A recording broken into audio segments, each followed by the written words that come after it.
Hello बच्चों, स्वागत है आप सबका हमारे इस नए लेक्चर में एरिया अंडर द कर्व के। और बच्चों, हमने लास्ट लेक्चर में बहुत सारे इंपॉर्टेंट क्वेश्चंस किए थे। इनवर्स वाले ग्राफ का कैसे एरिया निकालते हैं, मैंने ये अभी आपको सिखाया था। आज का जो एंटायर लेक्चर होगा वो सिर्फ और सिर्फ क्वेश्चंस के प्रैक्टिस पर बेस्ड होगा। और इस लेक्चर के बाद बहुत हुआ तो 1 या 2 लेक्चर मैक्सिमम हम और रखेंगे एरिया अंडर द कर्व की क्वेश्चन प्रैक्टिस के लिए। और उसके बाद फिर हम अपना नेक्स्ट चैप्टर स्टार्ट करेंगे। आप अगला चैप्टर कौन सा पढ़ना चाहते हैं मुझे जरूर कमेंट्स में अभी तुरंत बताइए, क्योंकि इस चैप्टर के साथ कैलकुलस हमारा पूरा फिनिश हो जाएगा और उसके बाद फिर हम एक नया पोर्शन स्टार्ट करने वाले। तो चलिए चालू करते हैं अपना आज का जबरदस्त लेक्चर, जिसमें बहुत सारे सवाल आपका इंतजार कर रहे हैं। लेकिन आज का लेक्चर स्टार्ट करने के पहले आप में से जितने भी बच्चों ने अभी तक हमारे टेलीग्राम के चैनल को ज्वाइन नहीं किया है, बच्चों it is my humble request कि आप सब हमारे टेलीग्राम के चैनल से जुड़िए, जिसका ज्वाइनिंग लिंक आपको नीचे डिस्क्रिप्शन बॉक्स पे मिल जाएगा। हमारे टेलीग्राम चैनल को ज्वाइन करने से आपको बच्चों 2 फायदे होंगे। पहला एडवांटेज ये है कि क्योंकि बेटा अपन एक दिन में कोशिश करते हैं मल्टीपल वीडियोस पोस्ट करने के, या नॉर्मली भी कई बार बच्चों को इस बात की जानकारी नहीं मिल पाती है कि कब कोई नया वीडियो आया है। तो मैंने अपनी एक हैबिट रखी है कि जब भी मैं कोई नया एक वीडियो YouTube पर पोस्ट करता हूं, मैं उसका एक क्रिएटिव टेलीग्राम चैनल पे इमीडिएटली शेयर करता हूं, ताकि आप बच्चों को हमेशा इस बात की जानकारी रहे कि कौन से दिन कितने बजे किस टॉपिक पे एक नया वीडियो पोस्ट हुआ है, ताकि आप उसे देख पाएं और अपडेटेड रह पाएं। इसके अलावा बच्चों जो सेकेंड फायदा है वो ये है कि यार यहाँ पर मैं आपको अभी बहुत सारे क्वेश्चंस की प्रैक्टिस कराता हूँ। मैं अक्सर ये बात आपको कहता भी हूं कि अगर आप चाहें तो किसी भी हिंदुस्तान के टीचर के लेक्चर नोट्स आप कंपेयर करके देख लीजिए, आपको हमारे पास नंबर ऑफ क्वेश्चन ज्यादा ही मिलेंगे, क्वालिटी ऑफ क्वेश्चन ज्यादा ही मिलेगी। बट बिलीव मी बच्चों, अभी भी इतने सवाल सफिशिएंट नहीं है। अगर आप चाहते हैं कि आपका प्रिपरेशन अच्छा हो तो आपको और ज्यादा क्वेश्चन की प्रैक्टिस की जरूरत है। और ये एक्स्ट्रा क्वेश्चन आपको कहाँ मिलेंगे, तो जवाब आप जानते हैं, आपके टेलीग्राम के चैनल पे मिलेंगे। तो यार आप किस बात का इंतजार कर रहे हैं, जल्दी से मोबाइल खोलिए, डिस्क्रिप्शन बॉक्स पे जाइए और टेलीग्राम के चैनल को ज्वाइन करिए। अब अगर आप हमारे डिस्क्रिप्शन बॉक्स तक पहुंच ही चुके हैं तो उसमें आपको एक यूट्यूब चैनल का भी लिंक दिख रहा होगा। तो बहुत सिंपल सी बात है कि आप सोच रहे होंगे कि भला अब ये वाला यूट्यूब चैनल कौन सा है। तो बेटा ये मेरा पर्सनल यूट्यूब चैनल है। मेरा ऐसा मानना है कि आप अभी जिस एग्जाम की तैयारी कर रहे हैं उसमें डीमोटिवेटेड फील करना या खुद पर सवाल उठना बहुत स्वाभाविक सी बात है ना, क्योंकि एक डिफिकल्ट एग्जाम है। लेकिन घबराने की कोई बात नहीं है। जो दूसरा वाला ये YouTube चैनल है ये मोटिवेशन के लिए है। इसका पर्पस यही है कि आप हमेशा कॉन्फिडेंट रहें और एनर्जी से भरपूर रहें। और इसमें मेरा हमेशा यही प्रयास रहता है कि मैं आपके लिए उसमें ऐसा कंटेंट डालूं जो आपको पॉजिटिव माइंडसेट में रखे, ऐसे माइंडसेट में रखे कि आपको जो हमेशा मोटिवेटेड रखे और एनर्जाइज रखे और आपका कॉन्फिडेंस लेवल बढ़ा के रखे, ताकि आप अपनी प्रिपरेशन को और अच्छे तरीके से कर पाएं और अपने एग्जाम्स को अच्छे से क्लियर कर पाएं। तो अगर आप चाहते हैं तो आप एक बार उस चैनल को भी विजिट करके देखें, और अगर आपको फायदा होता है तो आप उसे भी ज्वाइन कर लें। चलिए स्टार्ट करते हैं अपना आज का अमेजिंग सा लेक्चर। बहुत सारे शानदार शानदार सवाल जो आपके इंतजार में बहुत समय से रुके हुए हैं। तो चलिए हम शुरू करते हैं पहले सवाल के साथ। और अगर आपको मेरे पढ़ाने से थोड़ा भी फायदा हो रहा है तो इस वीडियो को तुरंत लाइक कर दीजिए। हमारे पास बेटा लिखा हुआ है पहला question. First question of the day is suppose y equal to fx, suppose y equal to fx and y equal to gx, suppose y equal to fx and y equal to gx are two continuous functions, are two continuous functions, are two continuous functions. Suppose y equal to fx and y equal to gx are two continuous functions whose graph intersect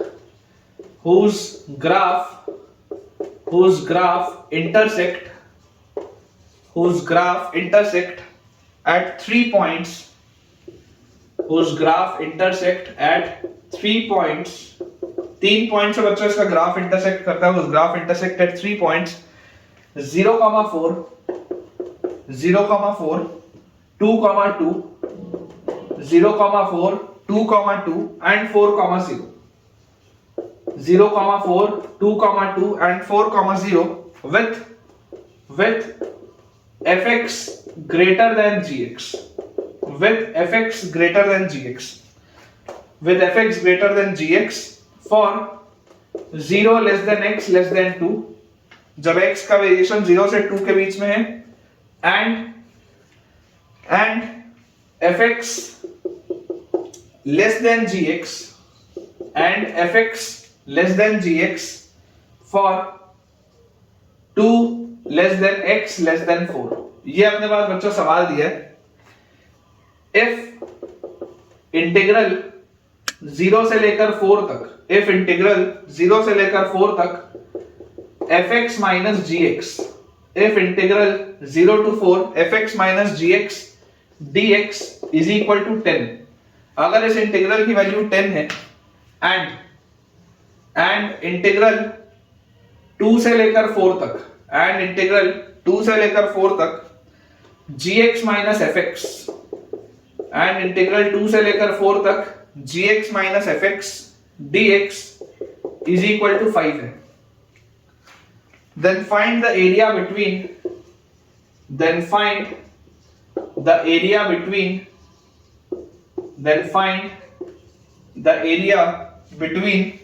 two curves, find the area between the two curves for 0 less than x less than 2। 0 से 2 के बीच के लिए आपको इसका area बताना है, ठीक है। थोड़ा लंबा क्वेश्चन है, तो देखिए पार्ट बाय पार्ट अपन इसको पढ़ने की कोशिश करते हैं। y इक्वल टू fx और y इक्वल टू gx आपके पास दो कंटिन्यूअस फंक्शंस हैं जिनका ग्राफ इंटरसेक्ट करते हैं 3 पॉइंट्स पे, 0,4 पे, 2,2 पे और 4,0 पे। fx gx से बड़ा है इस इंटरवल में और fx gx से छोटा है इस इंटरवल में। तो सबसे पहले अपन इसका ग्राफ बनाएं, तो हमें बच्चों एक बात समझ में आती है कि ये रहा आपका कार्टेशियन प्लेन। अब इस कार्टेशियन प्लेन में 0,4, तो x इक्वल टू 0 पर y इक्वल टू 4, ये आ गया 0,4। उसके बाद 2,2 आप यहां पर कहीं पर लिख लो, दिस विल बी 2,2 एंड 4,0 आप यहां पर कहीं पर लिख लो। ये आपके 3 पॉइंट्स। अब इसमें बच्चों अपने को बोला जा रहा है कि fx जो है वो gx से बड़ा है 0 से 2 में। ये 0 है, ये 2 है, ये 4 है, ये 2 है, ये 4 है। fx जो है वो gx से बड़ा है, fx is greater than gx in 0 to 2। तो 0 से 2 के इंटरवल में fx जो है वो gx से बड़ा है। तो आप इमेजिन करिए कुछ इस तरीके का कर्व आपके पास fx का होगा और ये कुछ इस तरीके का कर्व हमारे पास होगा gx का, ठीक है। एग्जैक्ट तो हमको कर्व नहीं पता है, इसलिए अपन ने रफली बना लिया। कंटीन्यूअस फंक्शन है इसलिए fx ऊपर है, gx नीचे है, क्योंकि fx बड़ा है और gx छोटा है 0 से 2 में। फिर 2 से 4 में अगर हम देखें तो fx छोटा है और gx बड़ा है। 2 से लेकर 4 में बच्चों fx आपके पास 2 से 4 तक, अगर हम इसको बनाएं 2 से लेकर 4 तक, तो 2 से लेकर 4 तक हमें ये बात समझ में आती है कि fx बड़ा है, सॉरी fx छोटा है और gx बड़ा है। तो ये जो gx पहले छोटा था अब gx बड़ा हो गया, और fx जो पहले बड़ा था अब fx वो छोटा हो गया। ये अपने पास बना हुआ है कर्व 2 से 4 में। अब हमें बोला जा रहा है 0 से 4 में fx माइनस gx का integral dx, fx minus gx। तो fx माइनस gx मतलब कौन सा आएगा हिस्सा, ये वाला पूरा है अपर कर्व, ठीक है, ये अपर कर्व है। इसको आप देखो क्या लिख सकते हो, देखो इंटीग्रल 0 से 4 fx माइनस gx, ये जो आपके पास लिखा हुआ है dx, इसको आप कैसे लिख सकते हो, इसको आप ब्रेक करके लिखो, इसको आप ब्रेक करके लिखो। 0 से 2 में आप इसको लिख लो fx माइनस gx, सबसे पहले 0 से 2 में, और फिर प्लस 2 से लेकर 4 में fx माइनस gx, ठीक है। इसको आप ब्रेक करके लिख सकते हैं इस तरीके से लिमिट्स को, 0 से 2 में और 2 से 4 में। अब हमें बोला जा रहा है कि fx माइनस gx की वैल्यू 0 से 4 में 10 है, this is equal to fx minus gx 0 से 2 में, तो 0 से 2 में fx माइनस gx हमको नहीं पता, 0 से 2 में fx माइनस gx हमको नहीं पता, ठीक है ना। आसान सा क्वेश्चन है बेटा, डायरेक्ट क्वेश्चन है। 0 से 2 में fx माइनस gx हमको नहीं पता, और 2 से 4 में gx माइनस fx दिया है। gx माइनस fx 2 से 4 में क्या दिया हुआ है 5, और अपने पास यहाँ पर लिखा हुआ है fx माइनस gx। तो अगर मान लिया मैं माइनस साइन कॉमन ले लूं तो क्या मैं इसको -5 लिख सकता हूँ ऐसे, माइनस अगर बाहर ले लूंगा मैं तो gx माइनस fx हो जाएगा 2 से 4 में, तो उसकी वैल्यू आ जाएगी 5। अब बेटा आप इस बात को समझो कि देखो fx माइनस gx 0 से 2 में, ये जो लिखा हुआ है ना fx माइनस gx 0 से 2 में, अपर कर्व fx है, लोअर कर्व gx है, तो fx माइनस gx 0 से 2 में यही वाला आएगा शेडेड एरिया, यही वाला शेडेड एरिया आपको निकालना है। तो यार अगर यही निकालना है, यही तो आपसे पूछा जा रहा है ना, देखो क्या पूछा जा रहा है, find the area between the two curves for 0 से 2। ये 0 से 2 के बीच में, 0 से लेकर 2 के बीच में इन दोनों कर्व्स के बीच का आपको एरिया बताना है। तो ये वाला एरिया डायरेक्टली नहीं बता देंगे, आंसर क्या आएगा 15 आएगा, आंसर आपके पास 15 आएगा, क्योंकि 15 विल बी इंटीग्रल 0 से 2 fx माइनस gx dx, ठीक है ना। 0 से 2 में fx minus gx dx will be 15, ये अपने पास आ जाएगा इसका आंसर, ठीक है क्या। आसान सा बच्चों क्वेश्चन था, देखिए ये शेडेड एरिया ये आपके पास निकल के आ जाएगा। ये जो gx माइनस fx आपको दिया हुआ है 2 से 4 में, इसकी वैल्यू 5, मतलब ये वाला जो एरिया है ये एरिया आपको 5 दिया हुआ है, और 0 से 4 में fx माइनस gx की वैल्यू 10 है। तो देखो ये वाला हिस्सा fx और माइनस gx वो आपके पास 10 दिया हुआ है, इस अकेला ये वाला जो पार्ट है 2 से 4 में gx माइनस fx, अकेला ये वाला पार्ट आपको 5 दिया हुआ है, ये पूछा जा रहा है, तो निकाल लेंगे अपन इसको, ठीक है। आंसर विल बी 15, जो फाइनल आंसर अपने पास आएगा बेटा दैट विल बी 15, बिल्कुल सही। चलिए इसे क्लियर करते हैं, अगला सवाल नोट अपना करते हैं।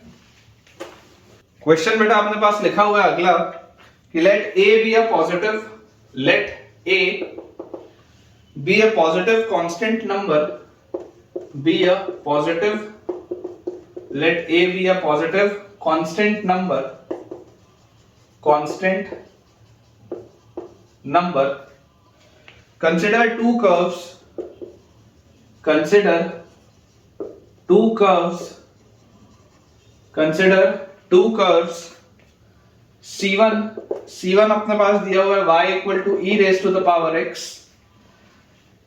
एंड C2 अपने पास दिया हुआ है y is equal to e raise to the power a minus x।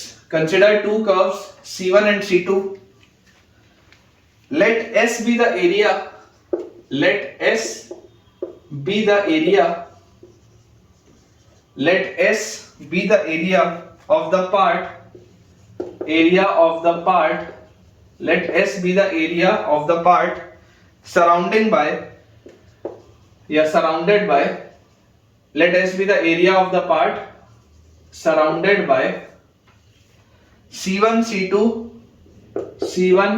C2 y axis, C1 C2 y axis, then find limit a approaches 0 s by a square। ये अपने पास सवाल है। देखिए बेसिकली ये डायरेक्ट अपन एरिया भी इसमें निकलवा सकते थे, लेकिन बेसिकली मैंने इसको लिमिट्स के साथ थोड़ा सा मिक्स किया। तो अगर हम ध्यान से ऑब्जर्व करें इस सवाल को, तो हमें इसमें देखो समझ में आता है कि a एक पॉजिटिव कांस्टेंट नंबर है, और दो कर्व्स हमारे पास हैं e raise to the power x और e raise to the power a minus x। a की वैल्यू क्या है हमको पता नहीं। s be the area of the part surrounded by c1 c2 and y axis। तो सबसे पहले अपन इसका बच्चों ग्राफ बनाते हैं।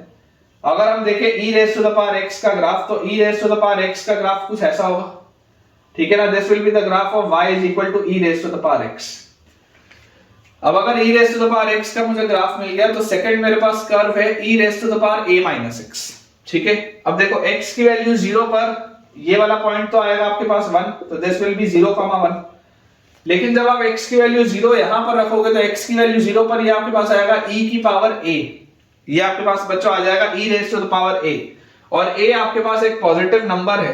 तो अगर a कहीं पे भी हो सकता है, ऐसे नीचे ही बन सकता है, ऐसे ऊपर ही बन सकता है, बनेगा तो इस पे ही। अगर a एक पॉजिटिव नंबर है तो e की पावर कुछ भी होगा, ये इसी इंटरवल में होगा ना, 0 से बड़ा ही होगा, नीचे से कभी कट नहीं करेगा। तो अपन इस तरीके का इसका एक ग्राफ बना लेते हैं, ठीक है क्या। इस पैटर्न में बेटा अपन इसका एक ऐसा डिक्रीजिंग ग्राफ ऐसा बना लेते हैं। ये अपने पास देखो बन गया कुछ e raise to the power a minus x का ग्राफ। इसको अपन मान लेते हैं ये 0 पर इसकी वैल्यू आ जाएगी e raise to the power a, ठीक है। और ये इन दोनों का मीटिंग पॉइंट कहां पर होगा, अपन इसको भी कैलकुलेट कर लेते हैं। तो अगर आप इसका मीटिंग पॉइंट देखेंगे तो आपके पास यहां से आ जाएगा e की पावर x को अगर आप e की पावर a माइनस x के साथ सॉल्व करें, y is equal to e raise to the power a minus x, ठीक है ना। क्योंकि ये माइनस x है तो ये इस पैटर्न का ग्राफ होगा ना, ठीक है ना। देख लो आप इस पैटर्न का आपके पास ये ग्राफ होगा, क्योंकि जैसे ही आप बेटा देखो अगर ये x के साथ इसका वेरिएशन नेगेटिव में है, तो हमको पता है ये e की पावर माइनस x का ग्राफ इस पैटर्न का बनता है, ठीक है। तो इसमें तो कोई डाउट आने नहीं चाहिए। जब आप x को इनफाइनाइट लेके जाओगे तो x इनफाइनाइट में जब आएगा तो 1 by e की पावर इनफाइनाइट ये पूरी चीज 0 की तरफ जाएगी, और जब आप x को माइनस इनफाइनाइट में लेके जाओगे तब ये प्लस इन्फिनिटी की तरफ जाएगा। तो ये अपन ने ग्राफ बना लिया। अगर हम इन दोनों को सॉल्व करें तो e की पावर a माइनस एक्स की वैल्यू e की पावर x के अगर बराबर है तो a minus x will be equal to x and x will be equal to a by 2। ठीक है, x की वैल्यू अपने पास अगर a बाई 2 आ जाएगी तो ये वाला जो बच्चों पॉइंट है this will be a by 2। अब हमें बोला जाता है let S be the area of the part surrounded by C1, C2 and y axis. Curve C1 this, curve C2 this and y axis, मतलब कि ये वाले एरिया की बात हो रही है। ठीक है, हमारे पास ये वाले एरिया की बात हो रही है। तो हमें बेटा सबसे पहले तो आप इस एरिया को निकालो। ये एरिया को अगर मैं बोल देता हूं S, this area is S, तो S की वैल्यू क्या होगी? S विल बी इंटीग्रल, हम क्या लेंगे यहाँ पर एक वर्टिकल स्ट्रिप लेंगे और वर्टिकल स्ट्रिप का मूवमेंट कहां से कहां होगा? तो वर्टिकल स्ट्रिप का बच्चों मूवमेंट अपने पास आएगा 0 से लेकर a बाई 2 तक, 0 से लेकर a बाई 2 तक। ठीक है, between 0 and a by 2 vertical strip का मूवमेंट आएगा। और अगर ये 0 से a बाई 2 में मूवमेंट हो रहा है तो अपर कर्व कौन सा है? C2, तो इसको आप लिखेंगे e raise to the power a minus x minus lower curve क्या है? C1, तो इसमें y की वैल्यू है e raise to the power x और इसको आपने इंटीग्रेट करना है विद रिस्पेक्ट टू x। ठीक है, तो सबसे पहले अपन इसको बच्चों सॉल्व करते हैं। तो यार यहां से मेरे पास इसकी वैल्यू आ जाएगी e की पावर a माइनस एक्स है, तो दिस विल बी e की power a minus x with a minus sign, तो -1 और माइनस e की पावर x का आ जाएगा e की पावर x। ठीक है, ये अपने पास देखो चीज आ गई। अब यार अगर ये चीज अपने पास आती है तो अपने पास लिमिट्स हैं फ्रॉम 0 टू a बाई 2। तो जैसे हम इसमें इसको रखेंगे तो ये अपने पास लिखा हुआ है minus e raise to the power a by 2 रखेंगे तो a बाई 2 और minus e raise to the power a by 2 और फिर जैसे ही हम इसमें 0 रखेंगे तो 0 रखते ही अपने पास ये आ जाएगा a minus 0 will be e की पावर a, तो माइनस e की पावर a और 0 रखते ही अपने पास यहाँ पे आ जाएगा -1। तो यार ये अपने पास देखो कितना आ रहा है? माइनस e की power a by 2 minus e की पावर a बाई 2 और प्लस e की पावर a, तो e की power a minus 2 into e की पावर a बाई 2 और उसके बाद अपने पास आ जाएगा ये +1। ठीक है, क्या ये चीज अपने पास आ रही है?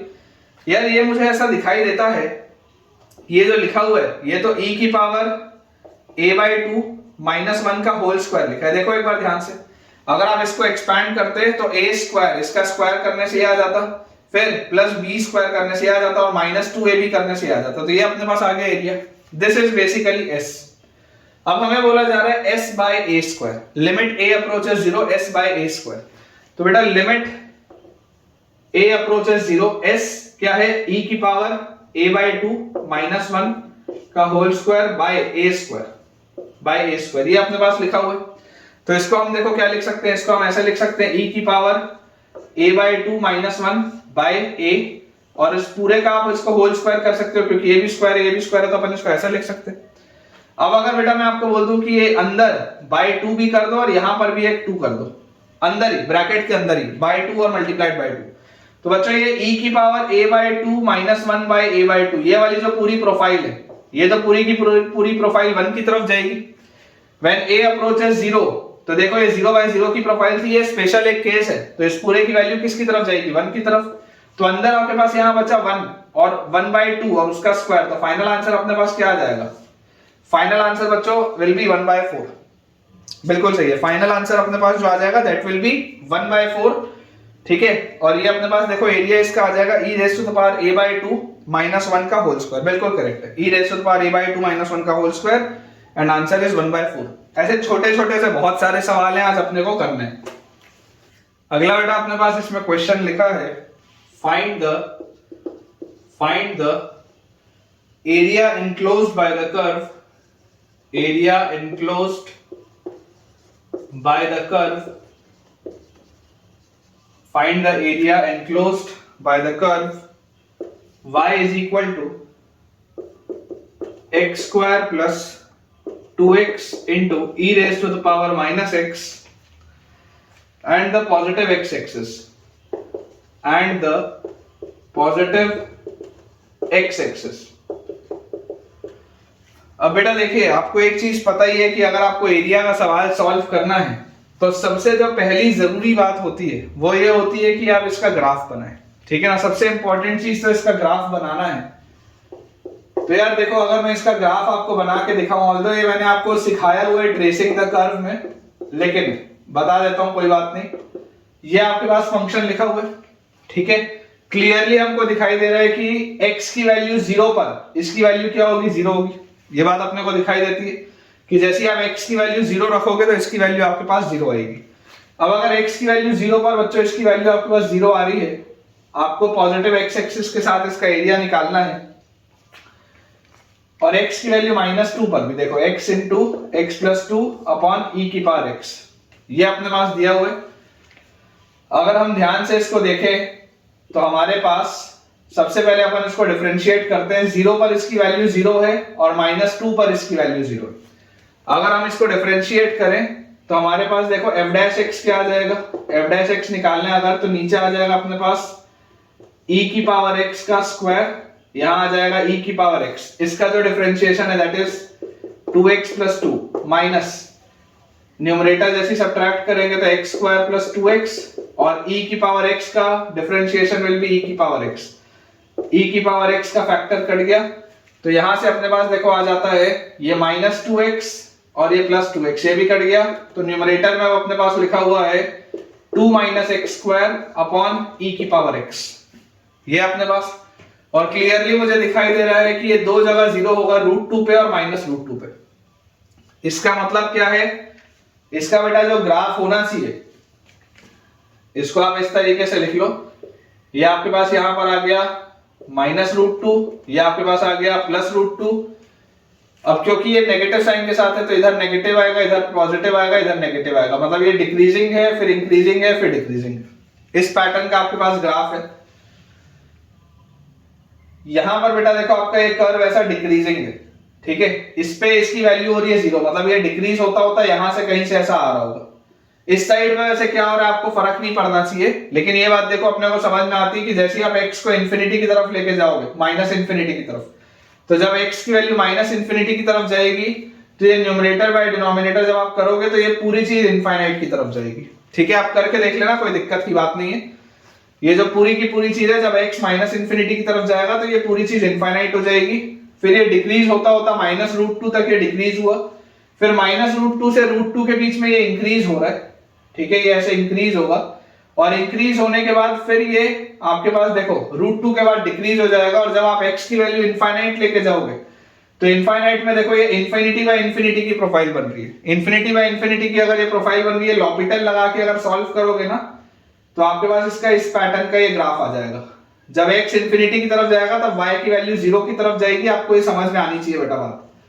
मैंने ये सब आपको कर्व ट्रेसिंग में बहुत अच्छे से बताया है, इसलिए मैं इसमें बहुत ज्यादा डिटेल में नहीं जा रहा हूं। ये आपके पास आएगा √2 पे, ये आपके पास आएगा -√2 पे, ठीक है, ये इसकी वैल्यू है -2 पे, ये इसकी वैल्यू है 0 पे।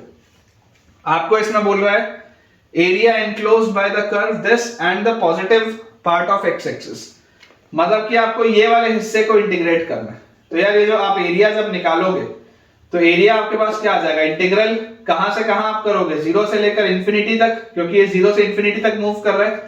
y dx, y की वैल्यू क्या है, x square plus 2x into e raise to the power -x, ठीक है, इसको आपको बस इंटीग्रेट करना है। बहुत सिंपल सा सवाल है, आसानी से बनना चाहिए। तो जैसे ही बच्चों हम इसको अब सॉल्व करेंगे, मुझे क्लियरली दिखाई दे रहा है इसमें बाय पार्ट्स आपको लगाना पड़ेगा। तो अगर आप बाय पार्ट्स के अप्रोच से जाओ, या बाय पार्ट्स अगर आपको मान लो ना भी लगाना हो तो डायरेक्टली हो ना हो ये वो ना हो वाली भी प्रोफाइल से आप कर सकते हो, ठीक है, अगर आपको याद हो ना हो वो ना हो वाली प्रोफाइल तो उससे भी आप इसको कर सकते हैं। देखिए आपके पास ये चीज आएगी क्या, मैं आपको बता देता हूं। अगर मैं -x को मान लूं t, तो मेरे पास ये लिखा हुआ है 0 रखने पर तो ये 0 ही रहेगा, इंफिनिटी रखने पर ये -∞ हो जाएगा, और -dx की वैल्यू dt हो जाएगी, ठीक है ना, -dx की वैल्यू आपके पास आ जाएगी dt। तो यहां से x स्क्वायर लिखा हुआ है तो this will B t square -2t, ठीक है, और e की पावर -x है तो e की पावर t और -dt, ठीक है। इस चीज को अपन ऐसे लिख सकते हैं। वैसे उतना फायदा हो तो जाएगा, वैसे बन तो जाना चाहिए, लेकिन चलो इससे नहीं करते, कई सारे बच्चों को वाली प्रोफाइल नहीं पता होगी। तुम तो सिंपल लॉपिटल के, तुम सिंपल बेटा उससे जाओ बाय पार्ट से। तो अगर तुमको मान लो बाय पार्ट से इसको सॉल्व करना हो तो इसको तुम ब्रेक करके क्या लिख सकते हो, 0 से इंफिनिटी x स्क्वायर e की पावर -x प्लस इंटीग्रल 0 से इंफिनिटी 2x e की पावर माइनस x dx। ठीक है, अब बाय पार्ट्स का कंसेप्ट क्या बोलता है? बाय पार्ट्स का बच्चों कंसेप्ट आपको बोलता है कि जैसे ही आप यहाँ पर आइलेट का कंसेप्ट लगाएंगे तो लॉगरिथमिक और उसके बाद एक्सपोनेंशियल लास्ट में होता है, तो this will be second function, this will be first function, this will be second function, this will be first function. तो यहाँ पर आप बोलेंगे first function into integral of second function minus complete integral of derivative of first function into integral of second function, तो e की power minus x with a minus sign.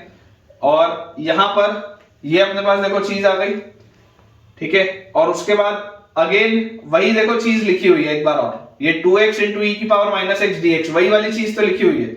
यहां पर आप डायरेक्टली यहां पर लिमिट डाल सकते हैं 0 से लेकर इंफिनिटी तक, और ये आपके पास देखो अगेन 0 से इंफिनिटी का है, और ये भी 0 से इंफिनिटी में 2x इंटू e की पावर माइनस x, तो इसको मैं डायरेक्टली 4 लिख देता हूं। ठीक है, इसको डायरेक्टली अपन ऐसा लिख के सॉल्व कर देते, तो यहां से बेटा अपने पास देखो आ जाएगा, जैसे ही आप इसको लिखोगे x square minus x square by e की power x from 0 to infinity, और ये बेटा अपने पास देखो यहाँ पर लिखा हुआ है 4 बाहर, तो जैसे ही आप इसमें बाय पार्ट्स लगाओगे तो first function into integral of second function और minus complete integral of derivative of first function into integral of second function, तो ये अपने पास ऐसा आएगा। ठीक है, फ्रॉम 0 टू इंफिनिटी। अब बेटा यहां पर देखो जैसे ही आपको दिखाई देता है इंफिनिटी यहां पर रखोगे तो ये लॉपिटल का अगेन कंसेप्ट लगेगा, क्योंकि इंफिनिटी बाय इंफिनिटी की प्रोफाइल आ रही है, तो लेकिन मुझे ऐसा दिखता है कि लॉपिटल लगाते ही यहाँ पर एक दफे और 2 दफे जैसे आप इसको डिफरेंशिएट करोगे तो इंफिनिटी रखते ही ये पूरी चीज 0 की तरफ जाएगी, और 0 रखोगे तब भी ये 0 की तरफ जाएगा, तो ये तो खत्म हो गया, इसका कोई काम नहीं है। यहाँ पर अगर हम ध्यान से देखें तो देखो e की पावर माइनस x का इंटीग्रल होता है e की power minus x with minus sign, है ना, तो माइनस e की पावर माइनस x, ये अपने पास देखो चीज आ गई फ्रॉम 0 टू इंफिनिटी। अब अगर मैं इसमें इनफाइनाइट रखता हूं तो अगेन मुझे दिखाई देता है इंफिनिटी रखने पर यहां पर तो देखो कोई फर्क नहीं पड़ेगा, इंफिनिटी जैसे आप यहां पर रखोगे तो ये लॉपिटल का बेटा कंसेप्ट लगेगा, दोबारा से इंफिनिटी बाय इंफिनिटी की प्रोफाइल है, लॉपिटल का कंसेप्ट लगेगा, तो इंफिनिटी रखने पर तो ये हो जाएगा 0। ठीक है, 4 इंटू इंफिनिटी रखोगे तो 0, फिर इंफिनिटी यहां पर रखोगे तो 1 बाई e की पावर इंफिनिटी, अगेन ये भी 0, और माइनस जैसे आप 0 यहां पर रखोगे तो 0 रखते ही भी ये खत्म हो जाएगा 0 रखते ही, और 0 यहां पर रखोगे तो e की पावर 0 होता है 1, तो माइनस e की पावर 0, ये आपके पास देखो चीज आएगी। तो फाइनल आंसर यहां से अपने पास क्या आ जा रहा है? फाइनल आंसर अपने पास इसका आ जा रहा है 4। फाइनल आंसर बच्चों अपने पास इसका आ जा रहा है 4। बेसिकली देखो मैंने एक एक स्टेप नहीं लिखा है, क्योंकि लिमिट्स आपने पढ़ा हुआ है, लॉपिटल का कंसेप्ट आप जानते ही हैं, तो आराम से ये सॉल्व आप कर सकते हैं। ठीक है, अच्छे अच्छे बेटा सवाल हैं, छोटे छोटे से क्वेश्चंस हैं, लेकिन इस तरीके के सवाल करने से कॉन्फिडेंस बेटा हमारा बहुत इंक्रीज होता है। चलिए अगला देखते हैं। नेक्स्ट अपने पास बच्चों इसमें जो क्वेश्चन लिखा है वो दिया है the slope of the tangent to a curve, the slope of the tangent to a curve, the slope of the tangent to a curve y equal to fx at x comma fx is 2x plus 1. Slope of the tangent is 2x plus 1 if the curve passes through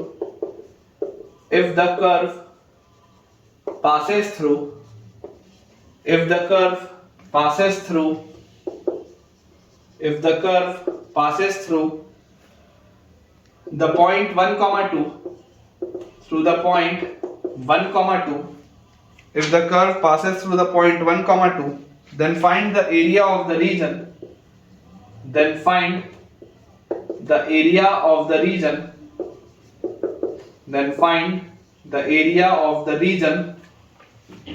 bounded by the curve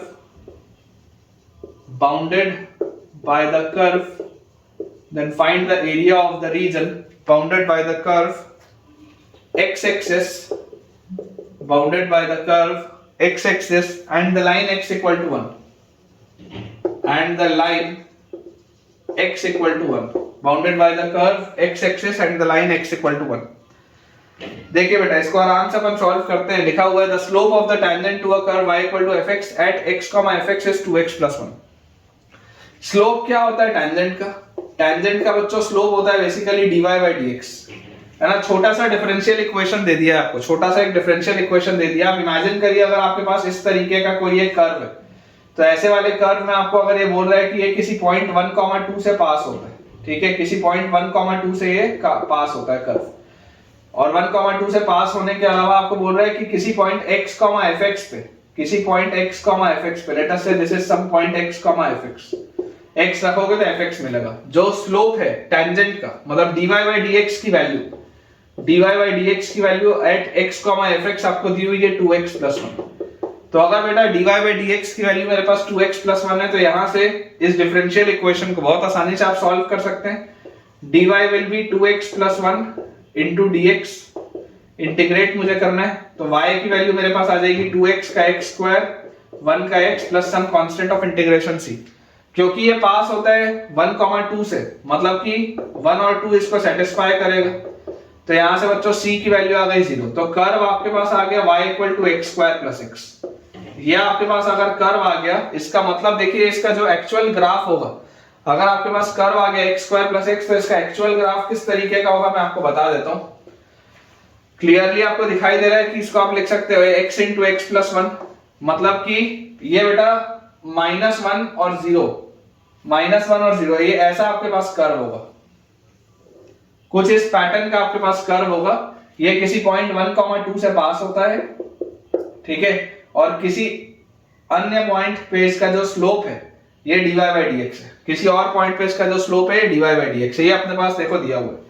अब हमें बोला जा रहा है if the curve passes through 1,2, curve मेरे को मिल चुका है, find the area of the reason bounded by the curve x axis and the line x = 1। x = 1 वाली ये लाइन होगी, तो इस कर्व का x एक्सिस का और इस रीजन का बेसिकली आपको एरिया बताना है।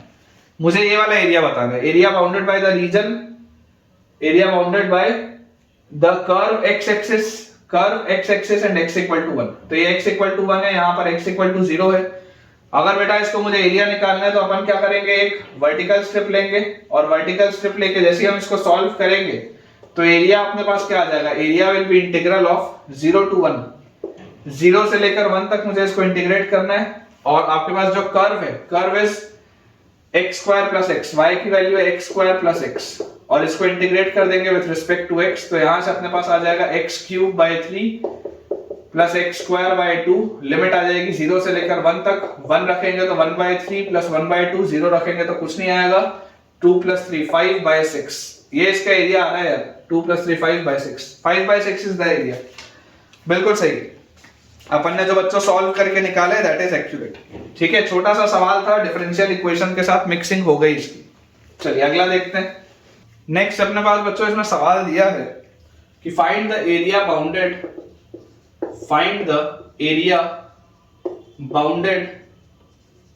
find the area bounded by the curve, find the area bounded by the curve y equal to minus times of under root of minus x, y equal to minus times of under root of minus x, and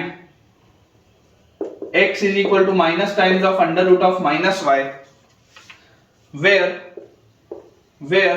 x, y is less than equal to 0, where x, y is less than equal to 0। ठीक है, ये अपने पास बच्चों देखो सवाल है, area bounded by this to curves. अब देखिए बच्चों, आप समझने की कोशिश करिए, एक छोटा सा ब्रांच है, इस ब्रांच को अगर आपको निकालना है कि इसका कर्व कैसा होगा, तो आप दोनों साइड एक बार इसका स्क्वायर करिए। जैसे ही आप दोनों साइड इसका स्क्वायर करेंगे, स्क्वायर करते ही अपने पास आ जाएगा y² is equal to -x, ये अपने पास आ जाएगा। अब आप याद करो y² = 4ax होता है जनरली, y² = 4ax अगर होता है तो वो इस तरीके का ग्राफ होता है, ठीक है ना। देखो आप याद करो, अगर y² = 4ax होगा तो y² = 4ax वाला ब्रांच ऐसा होता था, ऐसा। लेकिन अगर y² = -4ax होगा तो उसका ऐसा ब्रांच होगा, y² = -4ax का ऐसा ब्रांच होगा। तो ये तो समझ में आता है कि ये y² - x इस वाली ब्रांच का हिस्सा है, ये वाला जो कर्व है ना, इस कर्व में से कोई एक ब्रांच है। अब आपको y क्या बोला जा रहा है, y आपको नेगेटिव बोला जा रहा है। तो अगर ये वाले कर्व का एक हिस्सा होना था और अगर आपको y नेगेटिव बोल रहा है, मतलब कि ये वाला ब्रांच होगा। ठीक है, ये अपने को समझ में आना चाहिए, ये वाला जो ब्रांच होगा, ये वाले ब्रांच की बात हो रही है। ये ऊपर वाली जो ब्रांच होगी that will be y = (x), y equal to under root of minus x ये होगा, और y equal to under root of minus under root of minus x ये वाली चीज होगी। वैसे इसको अगर हम देखें तो यहां से आ जाएगा x square is equal to minus y. अब आप याद करो y equal to x square की ब्रांच ये वाली ब्रांच होती थी, y equal to x square वाली जो ब्रांच होती थी वो ये वाली ब्रांच होती थी।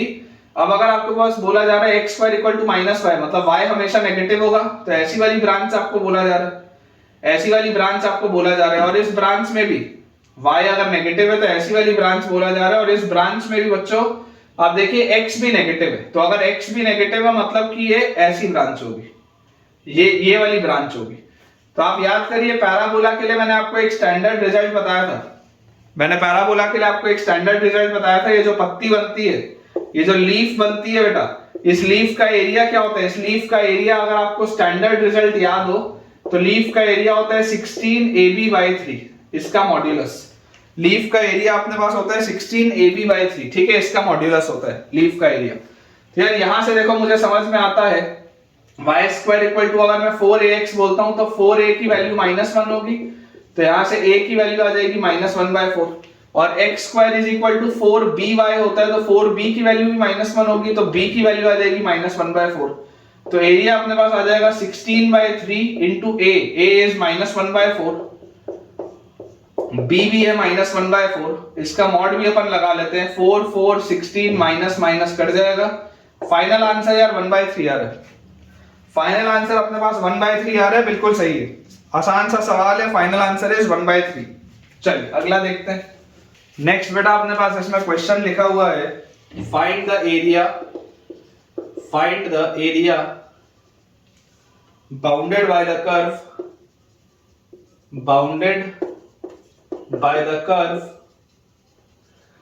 find the area bounded by the curve y equal to mod of cos x minus sin x, y equal to mod of cos x minus sin x, 0 less than equal to x less than equal to pi by 2 and lying above x axis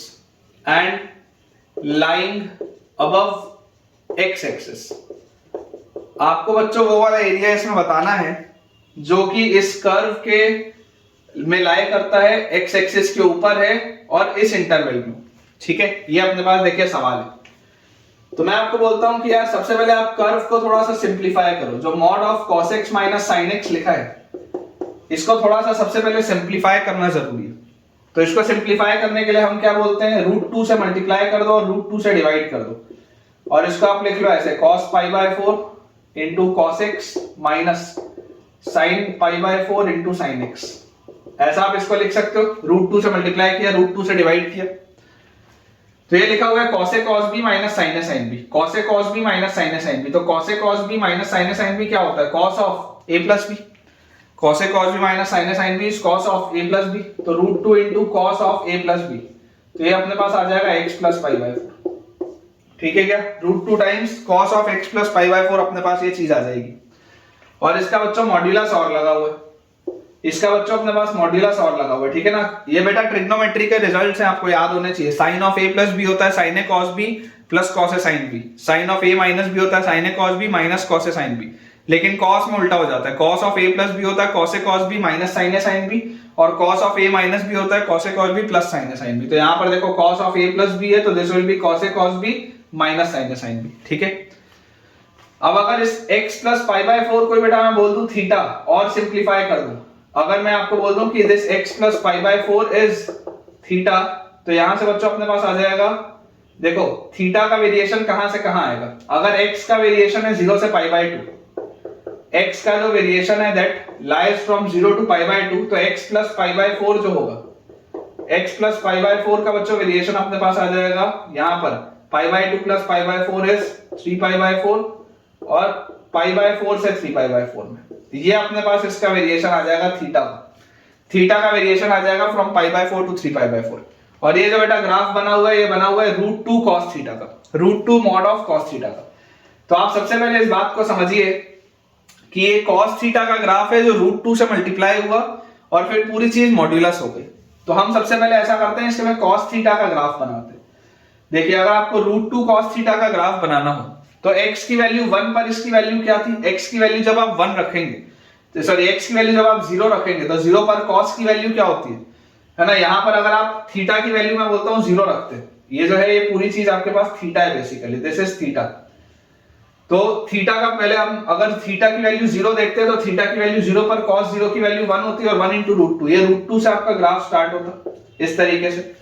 उसके बाद जब आप आगे बढ़ना start करते तो ये cos का पैटर्न इस तरीके से आपके पास ये बनता ग्राफ का, कुछ ऐसे पैटर्न में आपका ये ग्राफ बनता इधर, और उसके बाद ये ग्राफ आपका नीचे जाता, ठीक है, इस तरीके से नीचे जाता और इस तरीके का आपका ये कुछ ग्राफ इसमें बनता।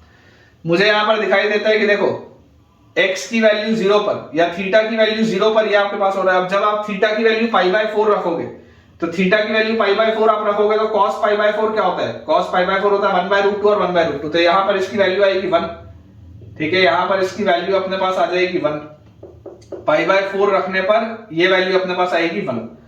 उसके बाद जब हम रखेंगे π/2 तो π/2 रखते ही cos π/2 0 होता है, तो ये आपके पास वैल्यू आ गई π/2 पे, और उसके बाद फिर ये इसका नीचे की तरफ इसका ग्राफ बन गया। अब मुझे एक चीज पता चलती है कि जब मैंने मॉड्यूलस लगाया है तो जो ग्राफ नीचे है वो ग्राफ अब बन जाएगा ऊपर। मॉड्यूलस की यही तो ब्यूटी होती है कि मॉड्यूलस में जो ग्राफ आपका नीचे बन रहा था वो वाला ग्राफ आपका बन जाएगा ऊपर। तो यार ये अगर यहां पर π/4 था तो ये अब यहां पर आ जाएगा आपके पास 3π/4। ये दोनों आपको देखो सिमेट्रिक ब्रांच दिखेगी, है ना, जैसे आप मॉड्यूलस लोगे तो सिमेट्रिक आपको ब्रांच दिखेगी। हमको बेसिकली देखो एरिया कौन सा बताना है, हमको बताना है थीटा का वेरिएशन π/4 से 3π/4, मतलब ये वाली चीज हमारे लिए एग्जिस्ट ही नहीं करती, ये वाली चीज हमारे लिए एग्जिस्ट ही नहीं करती। हमको तो सिर्फ ये वाला एरिया बताना है, π/4 से लेकर 3π/4 तक हमको सिर्फ ये वाला एरिया बताना है।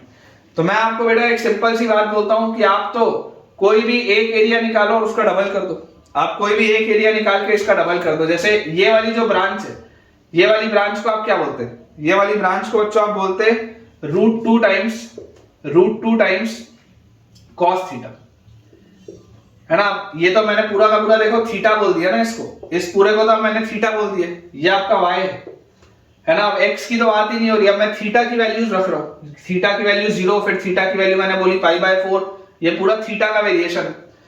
तो जैसी बच्चों अपन इसका ग्राफ देखेंगे तो ये वाली ब्रांच होती √2 cos थीटा, क्योंकि ये वाली ब्रांच के लिए तो देखो cos थीटा पॉजिटिव है ना, ये वाली ब्रांच के लिए cos थीटा पॉजिटिव है, तो ये तो अपना मॉड का इससे कोई फर्क नहीं पड़ता।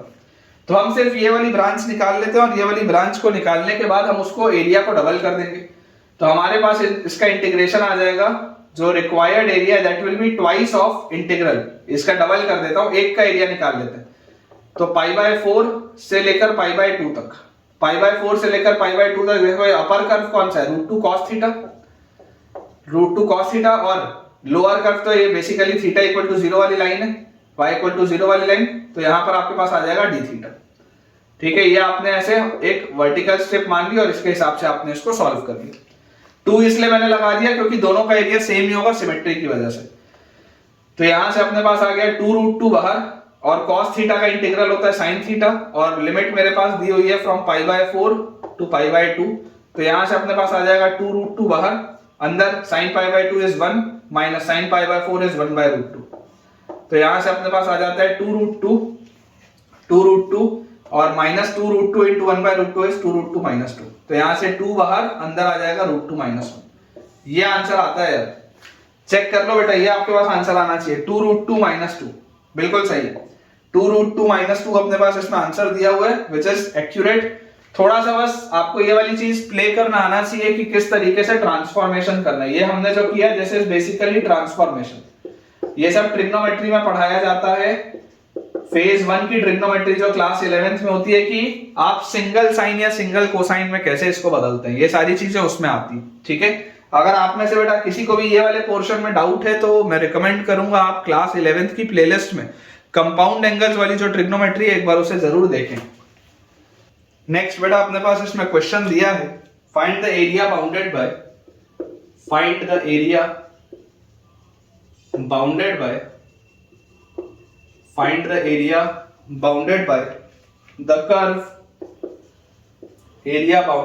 the curve y is equal to e raised to the power x plus e raised to the power minus x by 2। y is equal to e raised to the power x plus e raised to the power minus x by 2 and the lines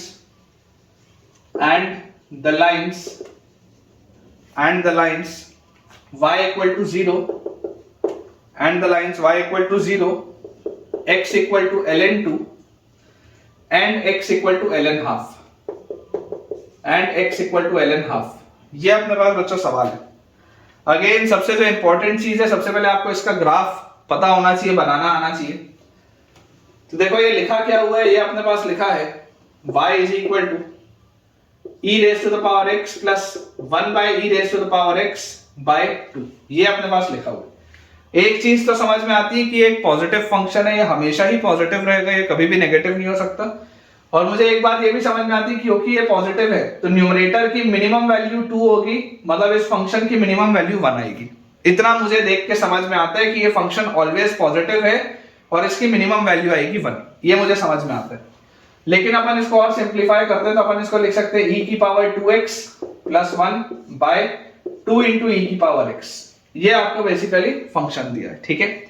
अगर मैं इसको differentiate करूं तो y dash की value मेरे पास क्या आ जाएगी, डिफरेंशिएट करने पर देखो आपके पास नीचे लिखा हुआ है 2e की पावर x का स्क्वायर 2e की पावर x इनटू इसका डिफरेंशिएशन विल बी e की पावर 2x का e की पावर 2x और 2x का 2, और उसके बाद माइनस e की पावर 2x प्लस 1 कांस्टेंट रखेंगे तो 2 इंटू e की पावर x का 2 इंटू e की पावर x ही रहेगा, सेम रहेगा। तो ये 2 इंटू e की पावर x 2 इंटू e की पावर x और x स्क्वायर वाला टर्म ये कैंसिल आउट अपने पास हो जाता है। तो अपने पास देखिए यहां से न्यूमरेटर में आ जाता है y डैश की value, this will be 2 into e की पावर 2x माइनस e की पावर 2x और माइनस 1, 2 इंटू e की पावर 2x माइनस e की पावर 2x माइनस 1। तो इसको आप लिख सकते हैं डायरेक्टली e की power 2x minus 1 by 2 into e की पावर x, ये आपके पास आ जाएगा y डैश।